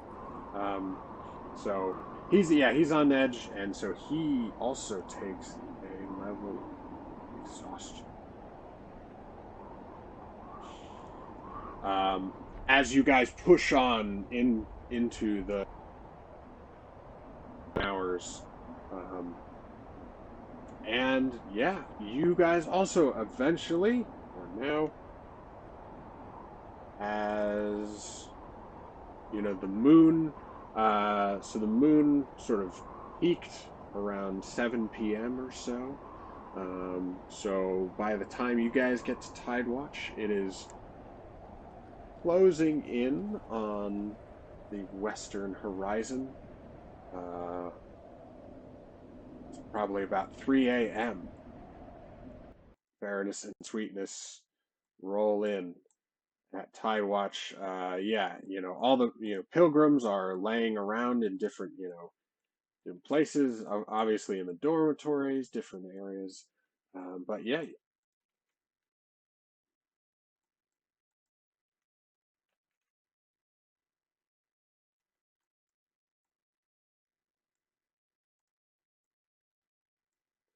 uh, yeah, you hear this, or yeah, a couple of the pilgrims are standing, hmm, sort of on watch, but also just they're sort of, it's not their job, but they're just sort of playing cards or just chatting, and they're like, "Oh, we got no pilgrims." I mean, and since you and Sweetness sort of look a little less conspicuous, say, than the rest of your party, um, Sweetness, yeah, he's a little decked out in weird stuff, but not, neither of you are wearing full armor, right? You don't appear as different from these pilgrims as the rest of your party did.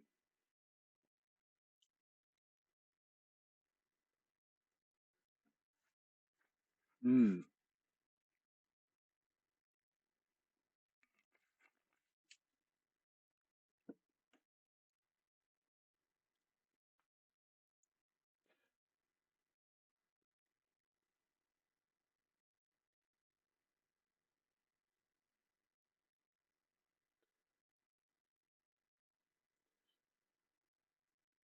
Oh, of course, of course.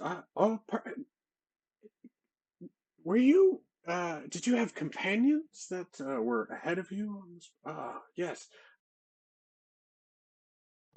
yes. You guys have a little dormitory space, and yeah, we'll give you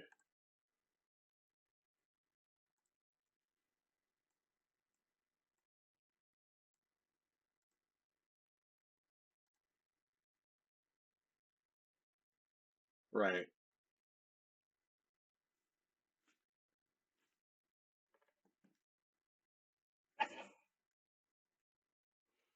Yeah, they're definitely, each of these basic beds, has a straw mattress, blanket and pillow.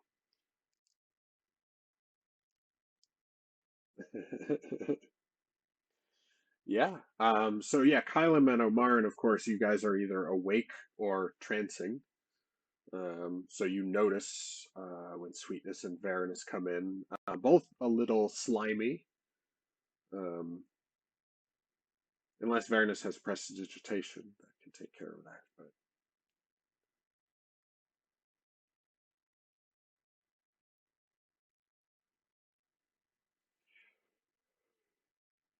But I see. Yeah. Except Firebolt. No. Yeah.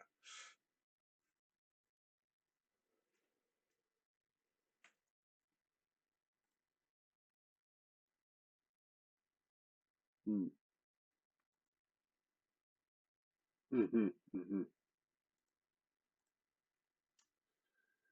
Awesome.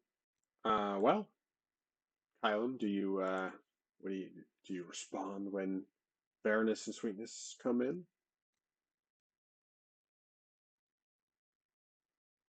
Sure.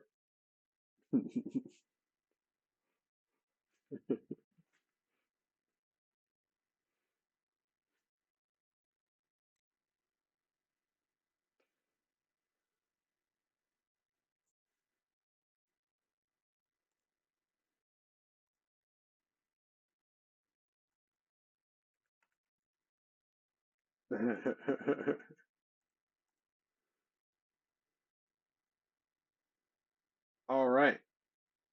Well, of course, everyone can take a long rest now. Yep, as you spend the night, it is very peaceful. It feels a little safer than it generally has, sleeping on the side of a giant, tall mountain the past night. Um, Yeah, and you guys made much more impressive time by pushing quickly, and the aches and pains of your joints and muscles are catching up with you, and uh, but you're using the long night's rest to recover and be ready for tomorrow. And how about we take a 5-minute break, real time, to come back to Tidewatch in the morning.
here we are yet again at Tidewatch. So the night passes peacefully in this solemn temple. The sound of the wind is much dampened from your past days journeying up this great monolith. Um, and so, yeah, when you awaken refreshed, and you hear the sounds of the pilgrims starting just to go about their daily rituals and routines. Well, it's a change, peace and quiet, which is nice. And yeah, Bungo, you wake up to see your two other companions have rejoined. Varanus and Sweetness came during the night.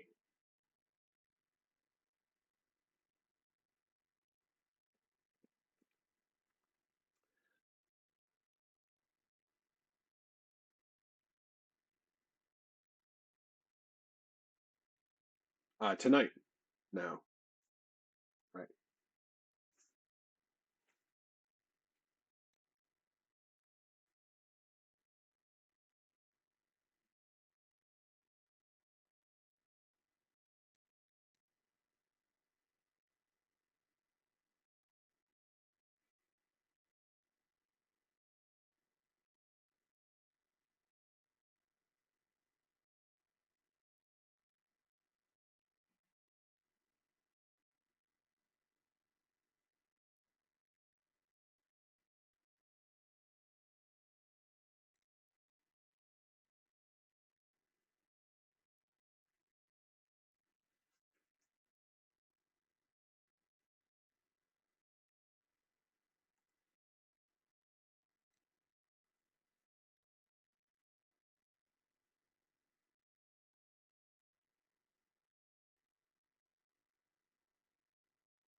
All right. Well, so you guys file out from the dormitory area, heading down and around.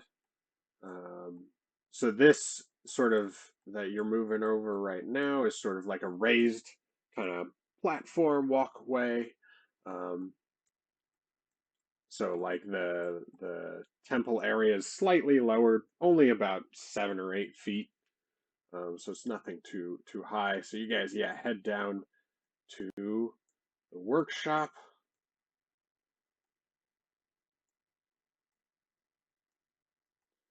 And again, just because the art is so awesome,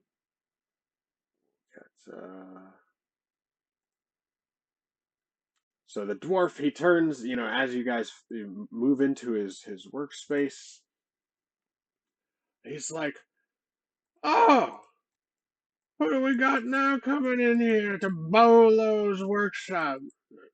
And he squints through his darkened spectacles and then lifts them up, and you can see, yeah, he's covered with all sorts of gadgets, mechanical accoutrements.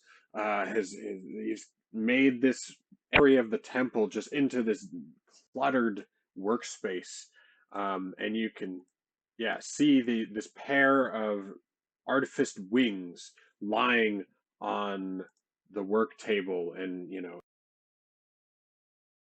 uh, taken, disassembled and in a state of tuning, and he's like, "So, what can Bolo Tintugger do for you?"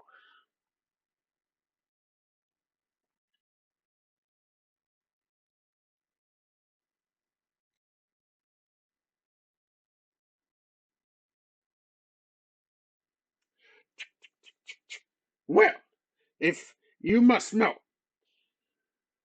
I am working on a way to fly like the birds. My clan laughed me out, but I'll show them.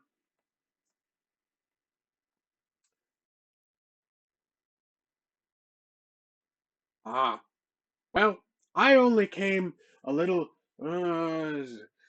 over a week ago, I suppose. Um, was the place was empty when I got here, so I'm like, huh, well, I thought I'd just set up shop. Uh, well, you see, this is only my latest version of these prototype wings, and not all of them had been successful. I think my last tests were not on the spur itself. They were, more on the mainland, more from normal, mountain ranges, cliff sides. I think the conditions just weren't right, and the giant spur offers the perfect place to test this version.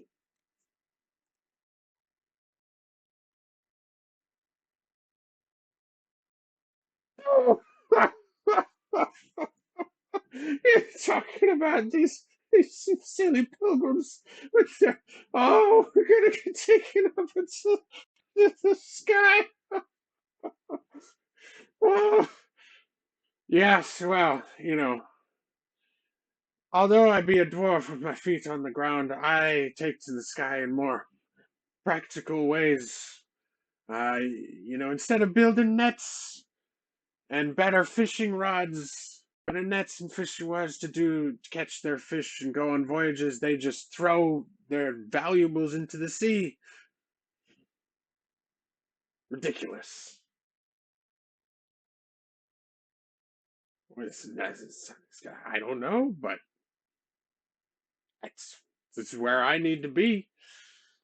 Finish my wings and climb up further so I can leap off.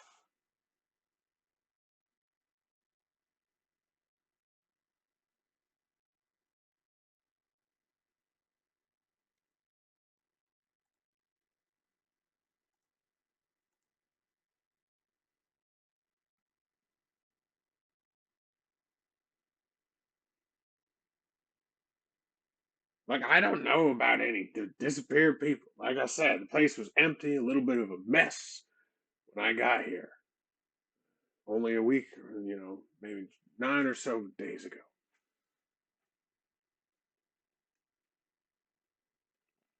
When I began working on my new set of wings, and then a few days after that, Selka and her pilgrims started showing up, and more and more and more, and now they start complaining. Oh, we can't hear ourselves pray, Bolo.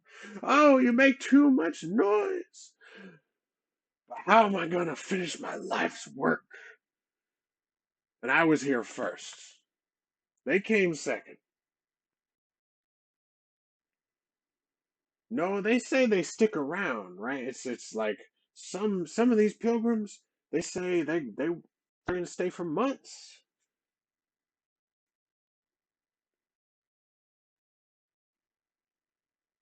I don't know. They want me out. That's all I know, or Selka does anyway.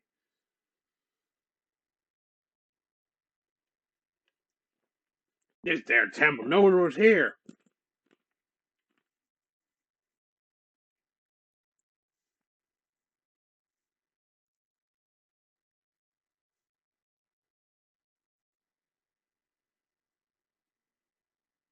Well, I mean, if I have time to finish my wings here at my with my workshop and tools available before we go, I suppose.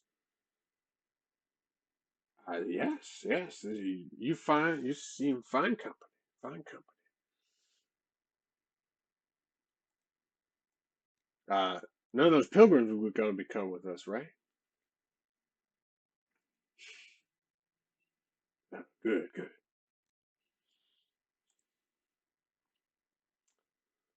Well, so if you don't mind, could you talk to Sister Selka and get her off my and do my work in peace?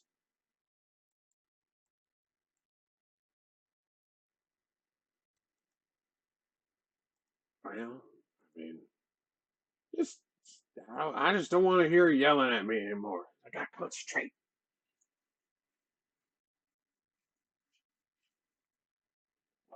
Yeah, but it's the work.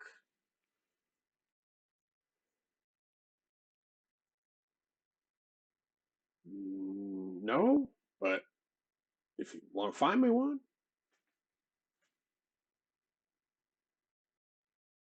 sure. If you have a way of quieting my tools, that's fine with me.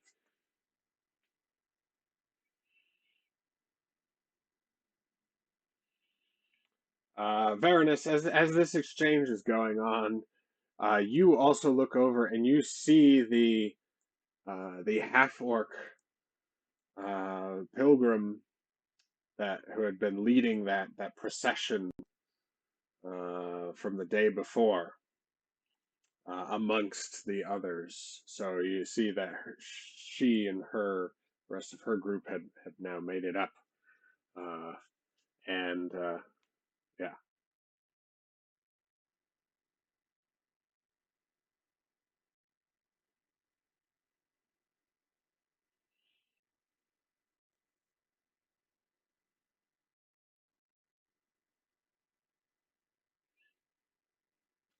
you can see she's now moving towards Selka, and she glances up in her and Sweet's direction, and then quickly hurries towards Selka and seems to be whispering something to the priestess.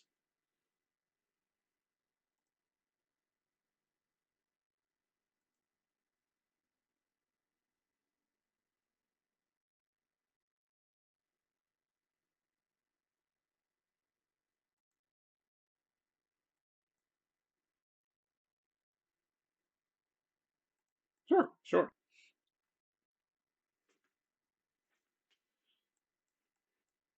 Well, if there's anything else you need from Bolo, just give me time to work on my wings, and if you say tomorrow, well, maybe I'll work as hard as I can.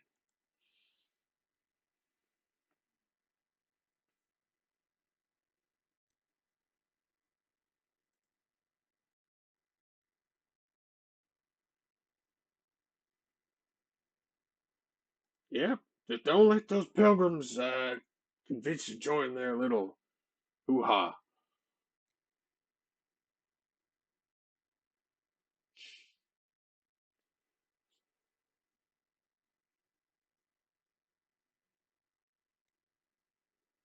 All right, so you leave the workshop.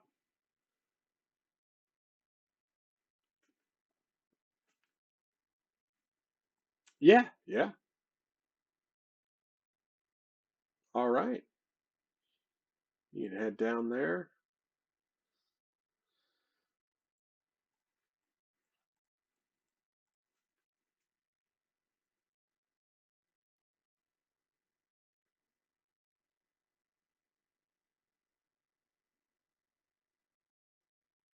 Hmm. Well, the statue is pretty tall, probably 13, 14 feet at the top of the head, kind of thing. So it's definitely a pretty pretty large rendition. Um, so you're taking out your tome. and doing what with the statue?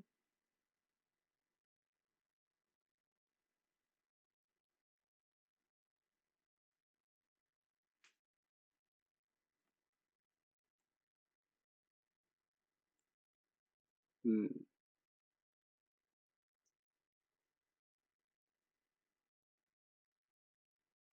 Hmm.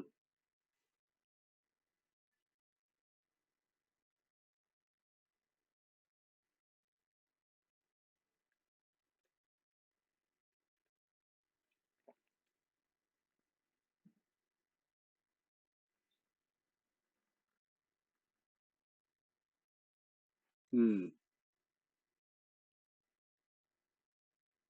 Hmm.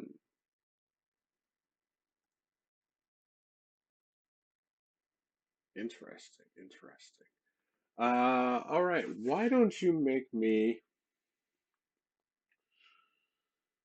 Hmm. Well, it's got to be a wisdom check. Because that's the spiritual dimension.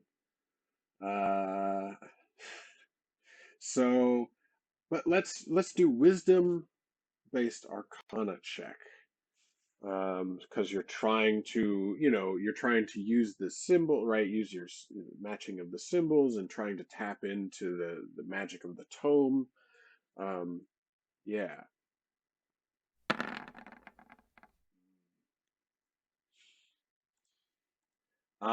Yeah, so unfortunately, you're not really getting a much of a spiritual sense here. Um, you don't, yeah, and nothing pops out at you immediately about, regarding the tome and the or any connection between the tome and the sigils or anything of the oarsmen.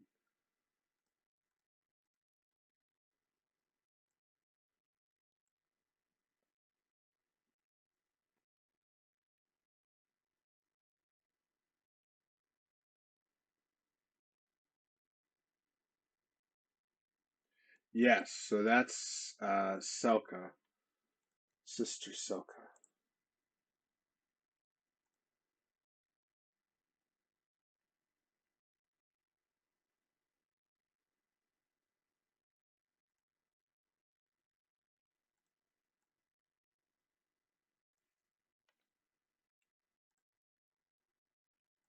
Sure. Um, yeah, no, you definitely haven't. Uh, so so as you're wrapping up, um, looking with the statue, and you see the half orc sort of, sneering at you as you start to approach Selka, and she says, "This one's not worthy to be here. Do not let him offer any sacrifices to the oarsmen. His faith is deceptive, impure. He says one hand he wants to give an offering, and another he has no idea what offering to give. This treacherous dragon, as they all are." And the half orc, she sort of just like huffs off towards the balcony. And Selka turns to you. She says, "Well, Ludowane has a hmm, not a very high opinion of you and your smelly friend."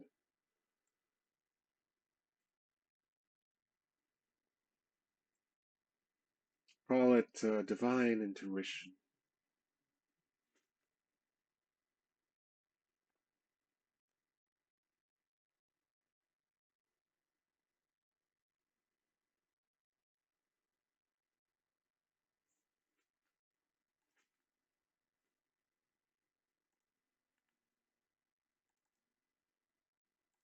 Hmm.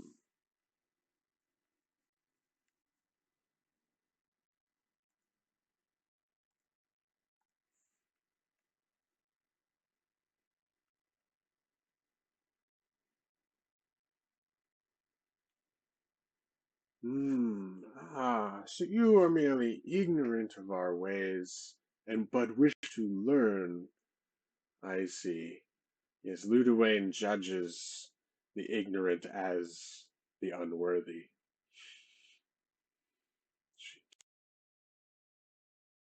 But there is something to be said about, well, stern judgment, especially when one deals with the sea.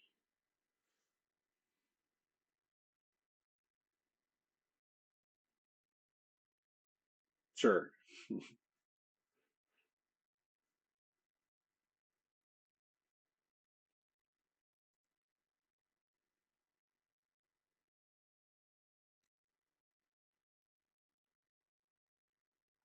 Hmm.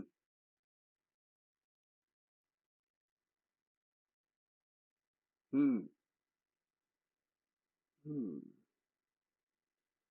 Very strange, and yet fortuitous. I think, well, however, the oarsman has brought you here, and that is almost painfully clear, I think.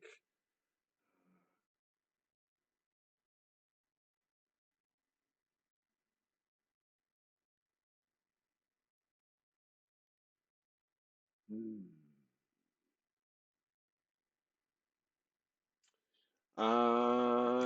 Yeah. She takes a look at it and is like,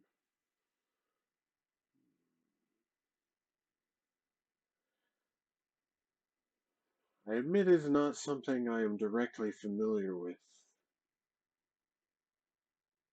but does does call to mind a memory of, well, a tale, a song, poem, I don't know, something long ago. Uh,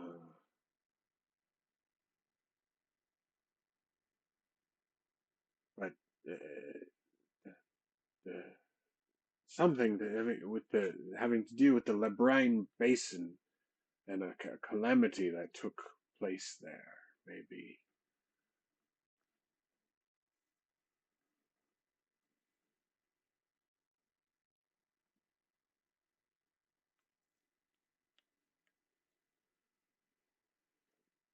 Of course, legends, many legends say the basin has, strange effects or creatures or, ships that venture there may never be heard from again, disappear, or reappear in a different time many years later. Um, Strange.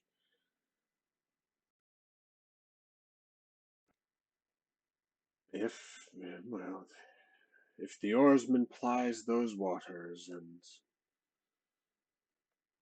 if their tone is somehow related to that, I don't know. Can't quite tell you what it means. That's something the oarsman might have to reveal in his own time.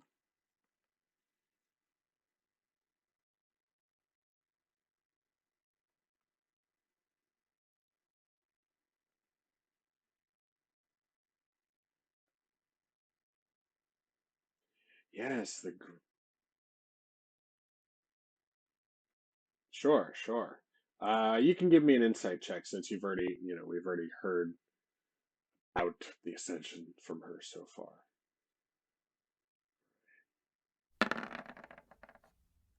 Yeah, well, I mean, you get the impression from, everything you've heard, right? She's just a little unsure of what to do, right? Because she is sort of in charge here, newly in charge.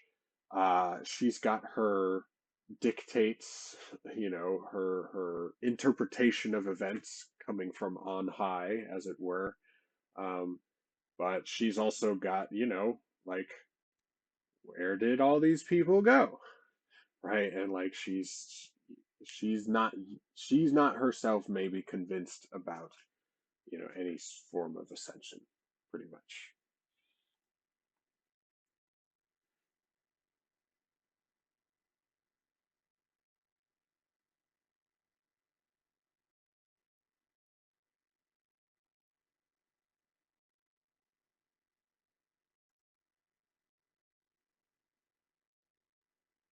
Hmm.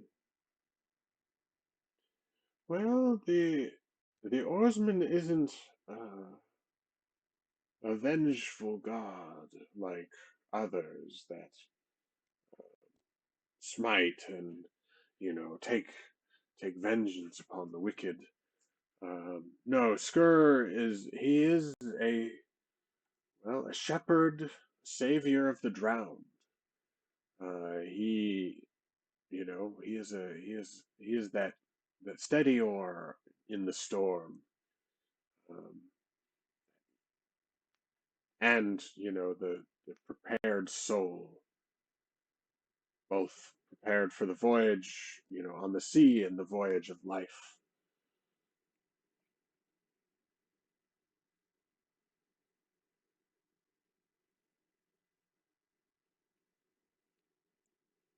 Mm. Well,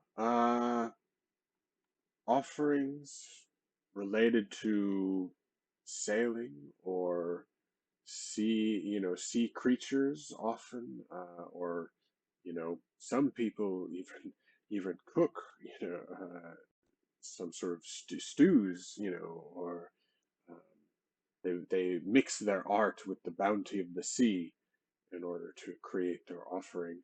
Others, jewels and valuables, especially sapphires, are often given by more wealthy, crafted goods and artistic um, objects. But the oarsman is understands. He doesn't demand, you know, doesn't demand the luxurious sacrifices again of other uh, noble gods of the pantheons. No, he's more content with practical things.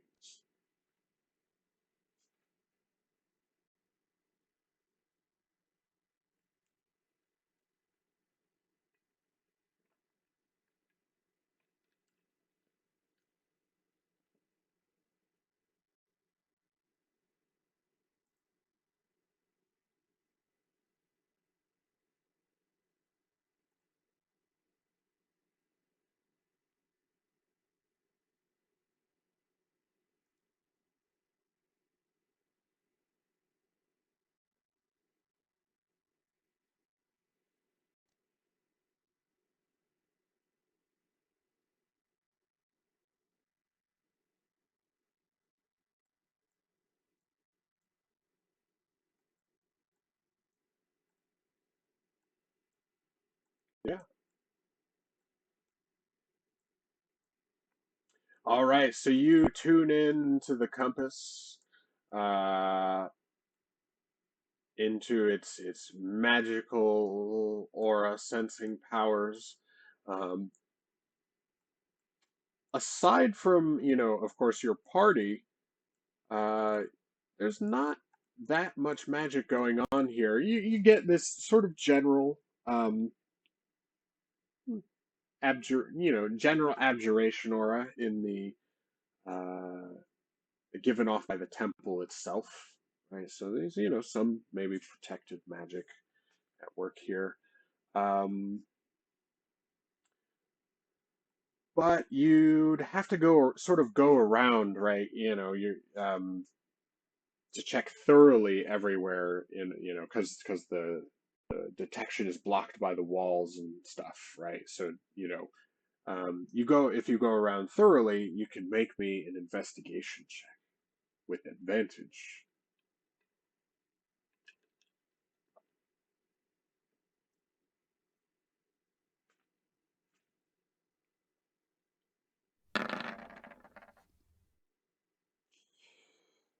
Very nice. So yeah, as you are moving around and come to a smaller but more well-appointed room towards the back, this is seems to be the chambers for the High Cleric, and you get a aura of a slightly stronger abjuration magic coming from beneath the bed, and you look under and you see a metal disc.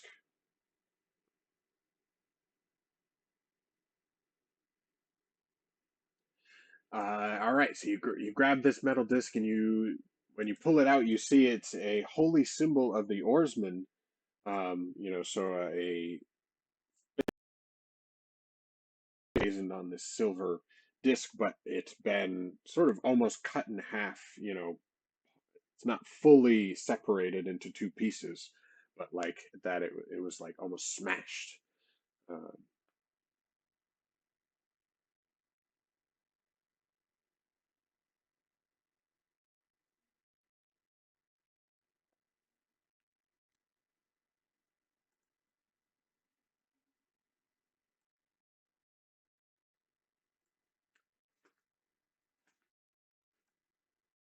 Basically, underneath the bed of the High Cleric, which currently is Selka.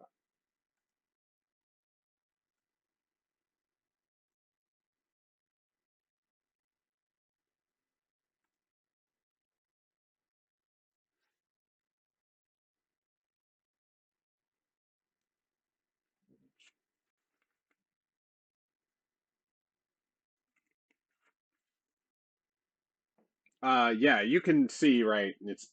She's pretty obvious as she's just walking around or doing stuff. She's still wearing, yeah, her own holy symbol. Uh, Similar, but each of them are unique, had a unique look, you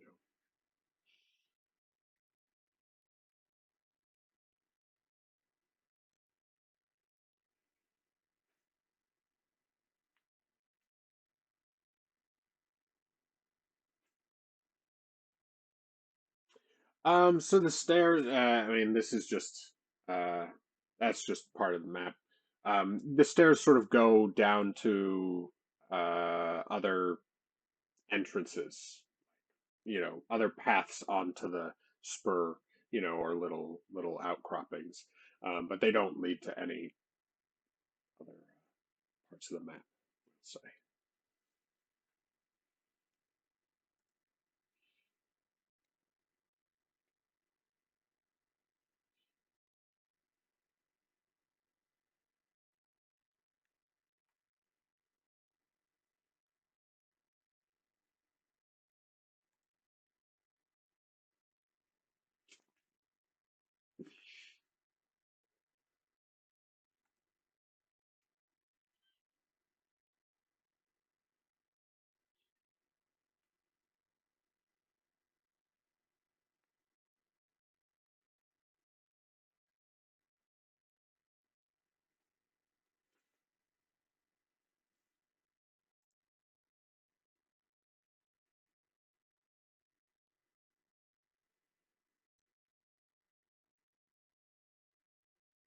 Mm,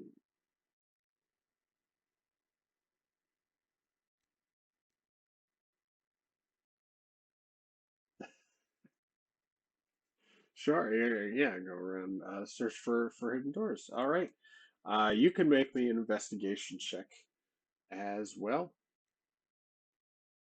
Yeah, no, no, you guys basically could take, I mean, it probably took Bungo, at least an hour searching around through all the rooms to get nice. Uh, you do find um, well, a piece of the wall that doesn't seem as solid as the others. So,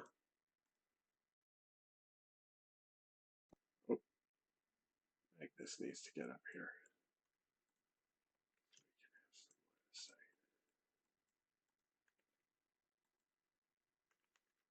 Come on, buddy.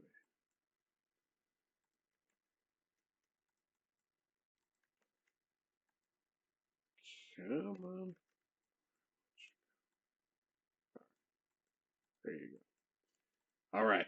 So yes, the wall here seems, yeah, it gives you a slightly more hollow, ring when you tap on it, or a hollow thunk when you tap on it. But it looks like a solid wall. So, whoever built whatever this is did a pretty good job.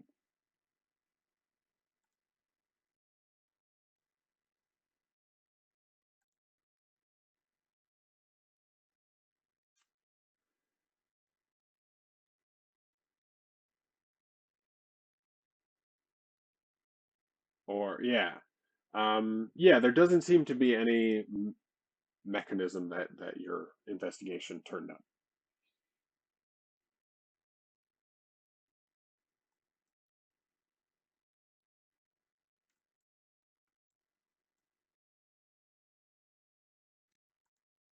So yeah, Bungo, you had passed by here before, and there was nothing magical about this. So you know, seems like good, mundane, but good stonework.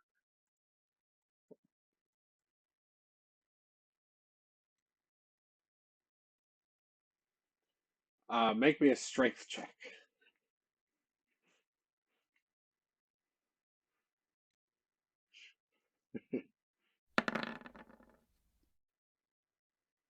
Uh, well, the same thing. Um, you feel the wall give a little bit, not necessarily like in the place that you punch, but the like a larger part of the wall. But it didn't fully move. No, because it's still stone, and your fist hurts a little bit. Um, but but you feel like that the wall itself like shifted. Not that you punched it. Yeah.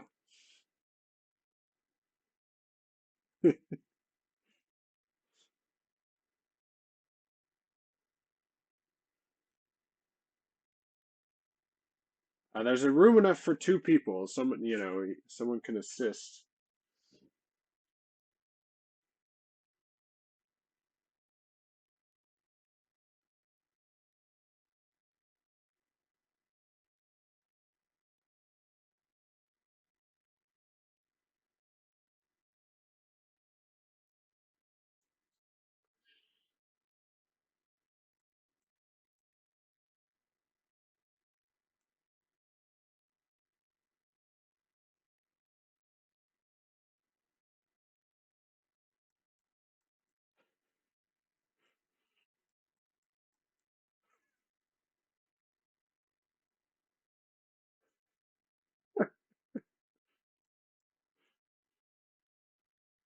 Sure, sure. Uh, yeah. Both was like, what's what you got planned, Golden One? Seems like you got a schemer brewing.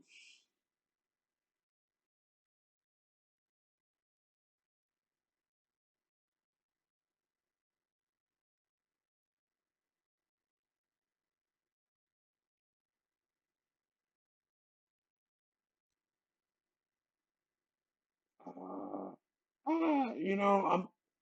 I'm really more interested in my wings, to be honest. Like, I could give a really rat's hoot what these pilgrims are interested in. But, obviously,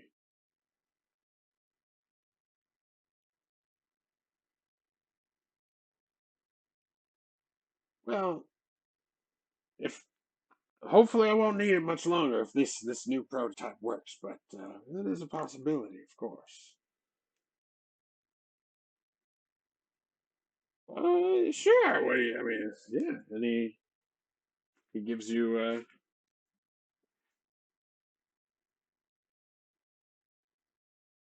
mm-hmm,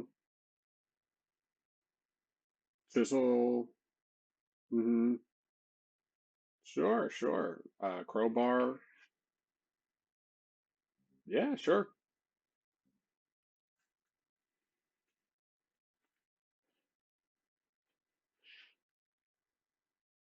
Why don't you make me a stealth check as you're going about this? Oh, bef well, before you do, we did revise things about the story points. Basically, we we're going to there's going to be long-term GM side consequences for story point use. So basically, story points are going to affect the fabric of the universe in some future way. So basically, I'm going to keep a running tally from now on of like when and who uses story points to do things. Um,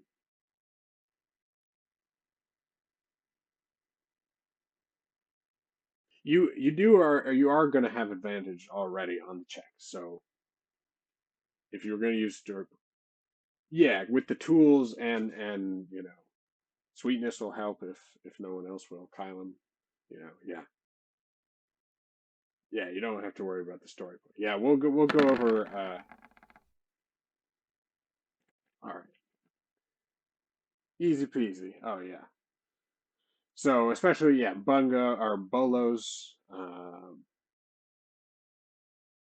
You know, South is no one's really keeping an eye on you or anything. Not that you know anyway. So you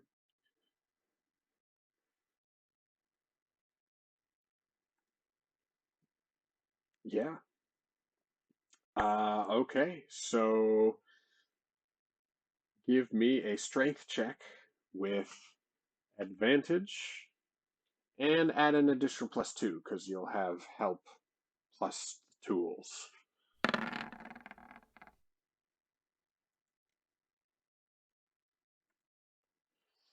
All right, 16 is good enough.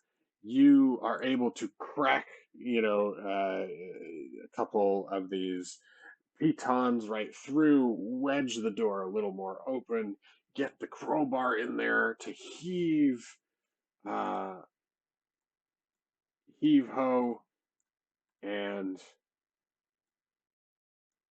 it passes, and you see an inner chamber with a glowing sigil on the floor, creating this sort of orb and tendrils of light, almost as if this orb is just being, supported and or chained down by these pieces, these strings of light, just floating there. And well, that's where we'll finish off for tonight.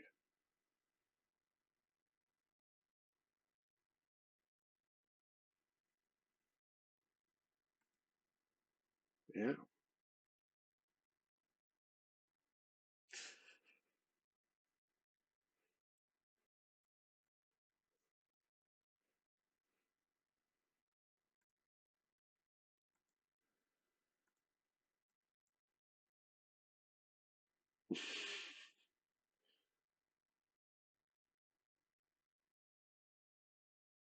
still didn't get to Bungo's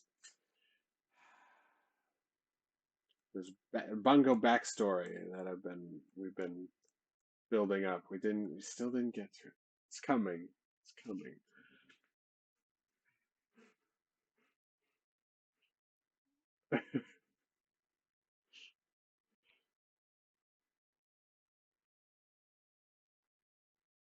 Yeah, that's true.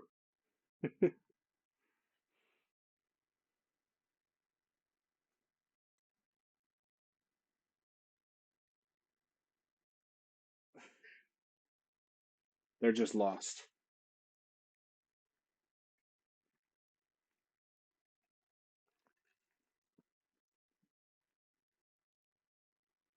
Hmm. Yeah. Right, that's true. As far as he knows, no one else survived. Right, right. But the spirits of the Orosiac prove that definitely some of them perished. Yes. But who knows how many, if all. All right. Well, thank you, all, everyone out there, for joining us once again. Uh, very, very, very, very likely, exceedingly likely, by the next time I will be a new dad. So we'll see how the schedule goes with that. Right. Exactly. Yeah. But who knows? Babies sleep a lot, I've heard.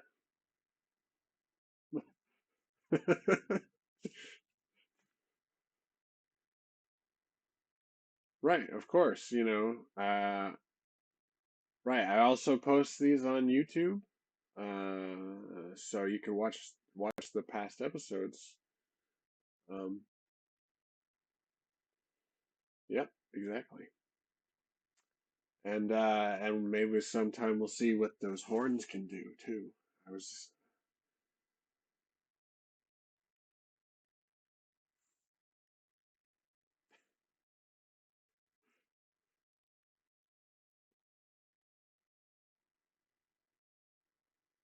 Bungo.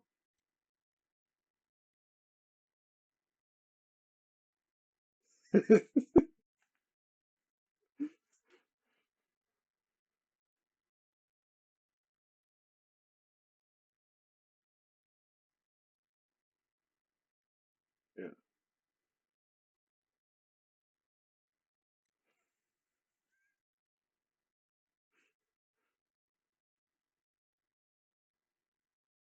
Well, so you tried to clean it up during the night while you guys were resting, but by the morning it again was completely, and you got it all shiny and golden. But by the morning it again was covered in soot.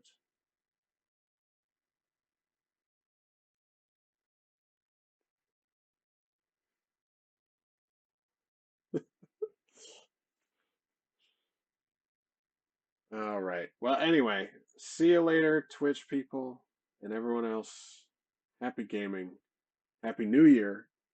See you later.